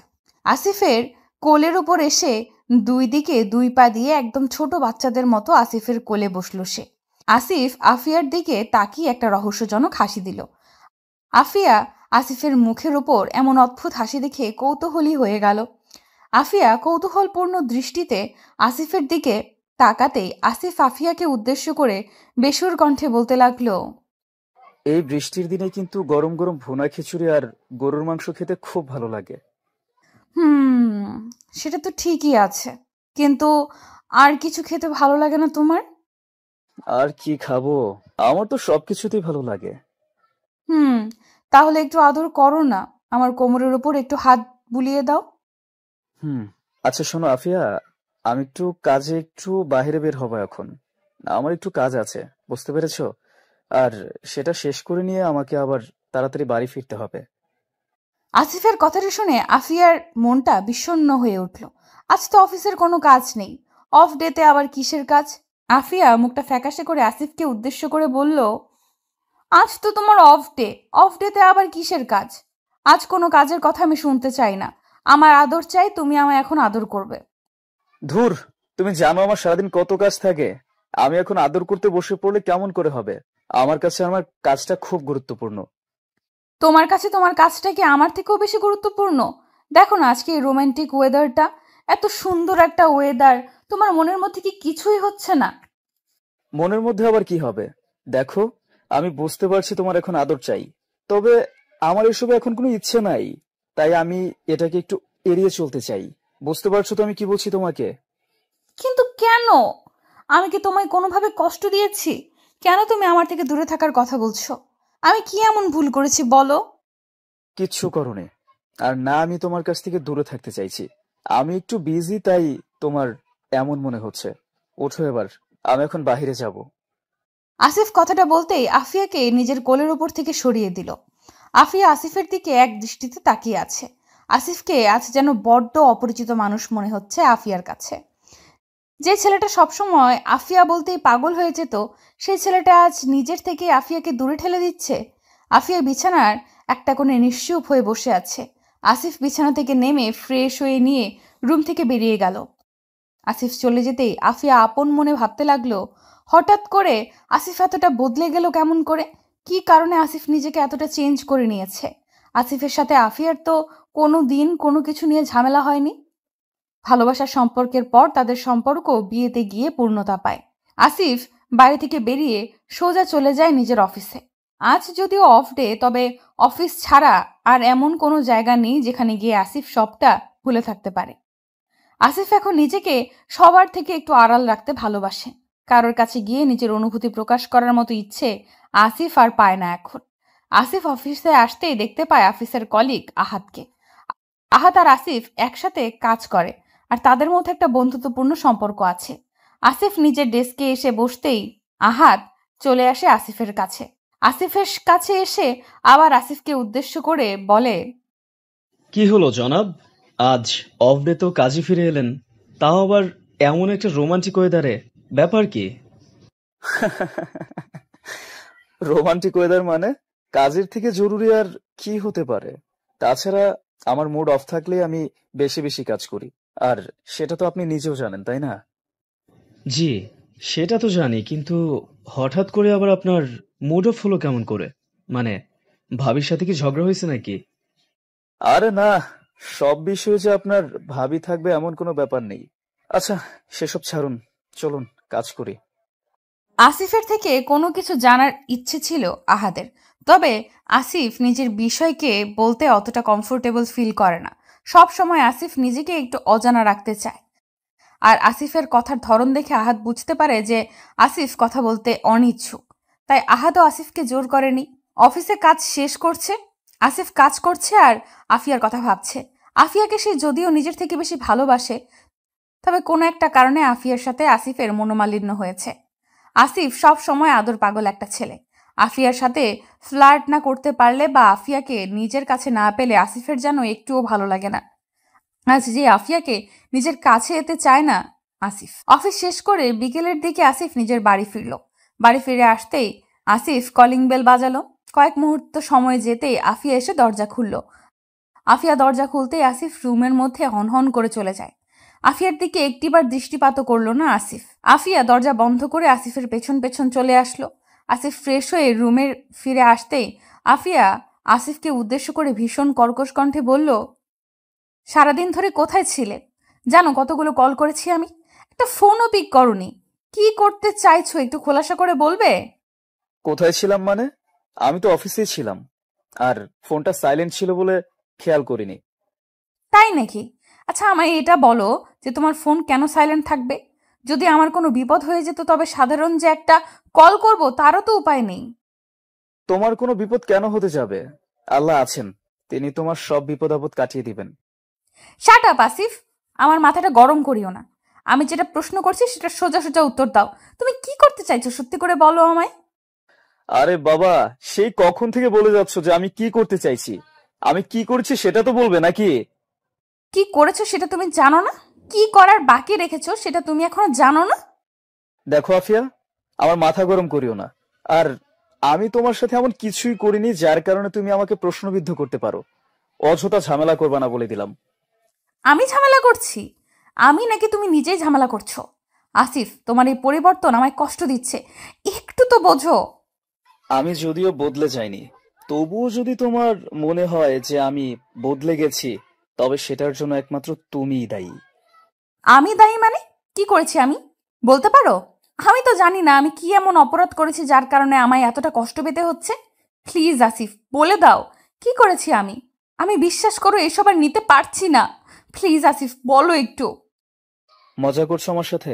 ভুলে গেছো সেই দিনগুলোর কথা, যেগুলো আমি নিজের ইচ্ছাগুলো তোমার কাছে প্রকাশ করে বারংবার লজ্জিত হয়েছি, অবহেলিত হয়েছি আমি। আমার ইচ্ছেগুলোর কোনো মূল্য দাওনি তুমি। ভুলে গেলে সেই দিনগুলোর কথা? আসিফ, তুমি সেই দিনগুলোর কথা এখনো মনে রেখে দিয়েছো? তুমি তো জানোই আমার মাথা গরম হয়ে যায়, আমি হুট করেই ওভার রিয়েক্ট করে ফেলি, আর তার উপর সেটা নিয়ে কষ্ট পাই। ওই দিনগুলোতে তো আমারও ভীষণ কষ্ট হয়েছে, আমিও কষ্ট পেয়েছি তোমার আবদার পূরণ করতে না পেরে। কিন্তু আমি নিজের রাগের কাছে পরাস্ত হয়েছি বারবার।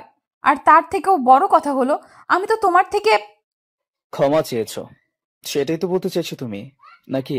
আচ্ছা ঠিক আছে, আমি তো তোমায় ক্ষমা করে দিয়েছি, একদম মন থেকে ক্ষমা করে দিয়েছি।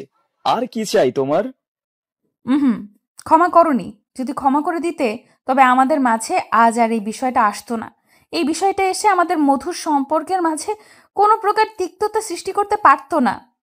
আচ্ছা শোনো, এই টপিকটা কিন্তু আমি টেনে হিচড়ে নিয়ে আসছি না, বরং তুমি নিজে এই টপিকটাকে বারবার টেনে হিচড়ে নিয়ে আসছো। আমি তো সেই কথাগুলো অতীত ভেবে বাদ দিয়ে দিয়েছি, আর সেই সাথে বাদ দিয়েছি তোমার প্রতি আমার দুর্বলতা। এখন আমি আছি, বেশ আছি, নিজের মতো করে ভালোই কাটছে আমার। আসিফের কথার বিপরীতে আফিয়া কি বলবে সেটা যেন সে ভেবে পাচ্ছে না। আফিয়া আসিফের দিকে অশ্রুসিক্ত চোখ নিয়ে তাকিয়ে আছে। স্বামীর কাছে স্ত্রীর যদি হাজারটাও অপরাধ থাকে, তবে স্বামীর কর্তব্য হলো স্ত্রীকে ক্ষমা করে দেওয়া। আসিফ হয়তো আফিয়াকে ক্ষমা করতে পারছে না, আর সেই কারণেই আফিয়ার চোখের কোণে জল এসে উকি দিয়েছে। আফিয়া আসিফের দিকে তাকিয়ে থাকতেই আসিফ আফিয়াকে উদ্দেশ্য করে বলল, দেখো, অনেক হয়েছে। আমি আর চাইছি না আমাদের মধ্যে আর কোনো ঝামেলা হোক এই বিষয়টা নিয়ে, আর কোনো তর্ক বিতর্ক হোক সেটা আমি চাই না। আমি যেমন তোমার উপর থেকে নিজের আসক্তি কমিয়ে ফেলেছি, ঠিক তুমিও আমার উপর থেকে তোমার আসক্তিটাকে কমিয়ে নাও, বুঝছো? এতে আমাদের দুজনের জন্যই মঙ্গল হবে। আসিফের কথাটা শুনে আফিয়া একটা দীর্ঘশ্বাস ফেলল। আফিয়া নিজের ভালোবাসার অধিকারটা এত সহজে ছেড়ে দিবে এমন মেয়ে আফিয়া নয়। আফিয়া যেমন ভালোবাসার জন্য লড়াই করতে জানে, ঠিক তেমনি ভালোবাসাটা জোর করে আদায়ও করতে জানে। আফিয়া দীর্ঘশ্বাস ফেলে আসিফের দিকে তাকিয়ে বাঁকা একটা হাসি দিয়ে আসিফকে উদ্দেশ্য করে বলল, সবটা কি তোমার ইচ্ছা মতো হবে নাকি? তুমি বলবে আর আমি শুনবো, এমন তো কোনো মানে নেই। আমি আমার ভালোবাসার অধিকার এত সহজে ছেড়ে দিব সেটা তুমি ভাবলে কেমন করে? সবকিছু কি এতটাই সহজ নাকি? কঠিন হবে কেন? আর কঠিন হবার মতো তো আমি এমন কিছুই বলি নাই। আসিফ কথাটা শেষ করতেই আফিয়া আসিফের উপর ঝাঁপিয়ে পড়ল। আসিফের শার্টের কলার চেপে ধরে আফিয়া চিৎকার করে কান্না ভেজা কণ্ঠে আসিফকে উদ্দেশ্য করে বলতে লাগলো, শোনো, অনেকটা সময় ধরে আমি তোমার বাজে কথা সহ্য করেছি। আমি আর একটাও বাজে কথা তোর থেকে শুনতে চাই না। তুই আমায় ভালোবাসিস কি না সেটা বল। আরে আফিয়া, কি হয়েছে তোমার? এমন করছো কেন? মাথা ঠান্ডা করো প্লিজ। না, করতে পারছি না ঠান্ডা। আমি আমার ভালোবাসা চাই, আমি আমার প্রিয় মানুষটির আদর চাই, তার মাঝে আমি নিজেকে ডুবিয়ে রাখতে চাই। আমি আমার অতীতের কথা নয়, বর্তমান নিয়ে ভাবতে চাই। চাওয়ার তো অনেক কিছুই আছে, তবে পূর্ণতার কথা চিন্তা করলে সব মিছে মনে হয়। চুপ কর তুই। আজ তুই মাথা ঠান্ডা করে ভেবে আমায় নিজের সিদ্ধান্ত বল। তুই আবার আমার আগের আসিফ হবি নাকি আমার মতো মুখ দেখবি? যেটা তুই বলবি সেটাই হবে। বিশ্বাস কর আসিফ, তোর এই অবহেলাগুলো আমি সহ্য করতে পারছি না আর। প্লিজ আমায় একটিবার মন থেকে ক্ষমা করে দে, প্লিজ। আফিয়া কথাটি শেষ করতেই সাথে সাথে কান্নায় ভেঙে পড়ল। আসিফের শার্টটা চোখের জলে ভিজিয়ে ফেলেছে আফিয়া।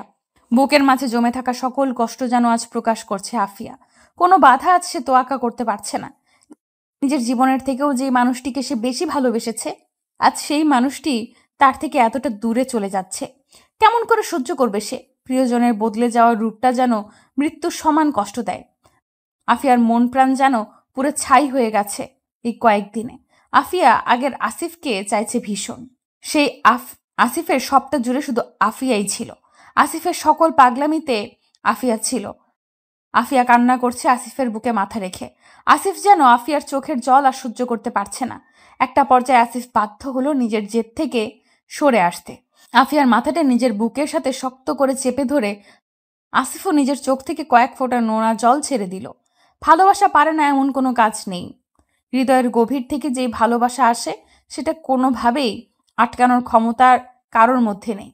আসিফ আফিয়াকে জড়িয়ে ধরে মলিন কণ্ঠে বলতে লাগলো, এই পাগলি, কে বদলে গেছে? হ্যাঁ, আমি তো তোমার পাগল হয়ে আছি আর থাকবো সারা জীবন। শোনো, আমায় ছেড়ে যাওয়ার কথা কখনো বলবা না, আর আমাকে ছেড়ে যাওয়া চলবে না, এই আমি বলে দিচ্ছি তোমাকে। এই কথাটা আমি শুনতে চাইনি। আমি মন থেকে তোমার কাছ থেকে ক্ষমা চাইছি। আমি ক্ষমা করে দাও প্লিজ। তোমার করা কোনো ভুল আজ থেকে আর আমার মনে থাকবে না। আর ক্ষমা করার কথা তো অনেক পরে। আমি আর কখনো জেদ ধরে বসে থাকবো না। ভালোবাসা দিয়ে নিজের বুকের মধ্যে সবসময় জড়িয়ে ধরে রাখবো তোমায়। আসিফ কথাটা শেষ করতেই আফিয়ার কপালে নিজের ঠোঁট জোড়া ছুঁয়ে দিল। আসিফের ঠোঁটের পরশ অনেক দিন পর আফিয়া নিজের কপালের উপর পেল। নিজের মনটা আজ ভীষণ শান্ত লাগছে তার। ভালোবাসার প্রিয়জনের ভালোবাসার স্পর্শ যেন আফিয়ার মনকে রাঙিয়ে দিয়েছে। আফিয়া আসিফকে উদ্দেশ্য করে মৃদু হেসে বলল, শুধু কি ওই ঠোঁটজোড়া আমার কপালকে স্পর্শ করবে, আমার ঠোঁটকে ছুবে না? ওরে আমার আদর পাগলি বউটারে, এই ঠোঁট জোড়া যে তোমার ঠোঁটের পরশ পেতে চায় সেটা কি তুমি বুঝতে পারো না? দেখতে পাও না তুমি? এই দিক দাও তোমার ঠোঁট দুটো, আমি ভালোবাসার পরশ এঁকে দেই। দিব না কিছু, আমার লজ্জা করছে ভীষণ। ও মা, তাই? এত এত আদর করে লজ্জা ভাঙিয়ে দিলাম, তারপরও লজ্জা কাটছে না? ওয়েট, তোমায় আরো আদর করতে হবে দেখছি। আসিফ কথাটা শেষ করার পূর্বেই ভীষণ শব্দ করে একটা বাজ পড়ল। বাজ পড়ার শব্দ কানে আসতেই আফিয়া ভয় পেয়ে আসিফকে শক্ত করে জড়িয়ে ধরল। আফিয়া জড়িয়ে ধরতেই আসিফের মনের মধ্যে একটা শিহরণ খেলে গেল। এই শিহরণের মানে আসিফের জানা। আসিফ আলতো করে আফিয়ার কোমরের উপর হাত রেখে আফিয়াকে নিজের দিকে আরো শক্ত করে টেনে নিল। আফিয়ার থুতনি ধরে নিজের। প্রতিদিন ভালোবাসার নতুন নতুন গল্প পেতে চ্যানেলটি সাবস্ক্রাইব করে পাশে থাকা বেল বাটনে ক্লিক করুন।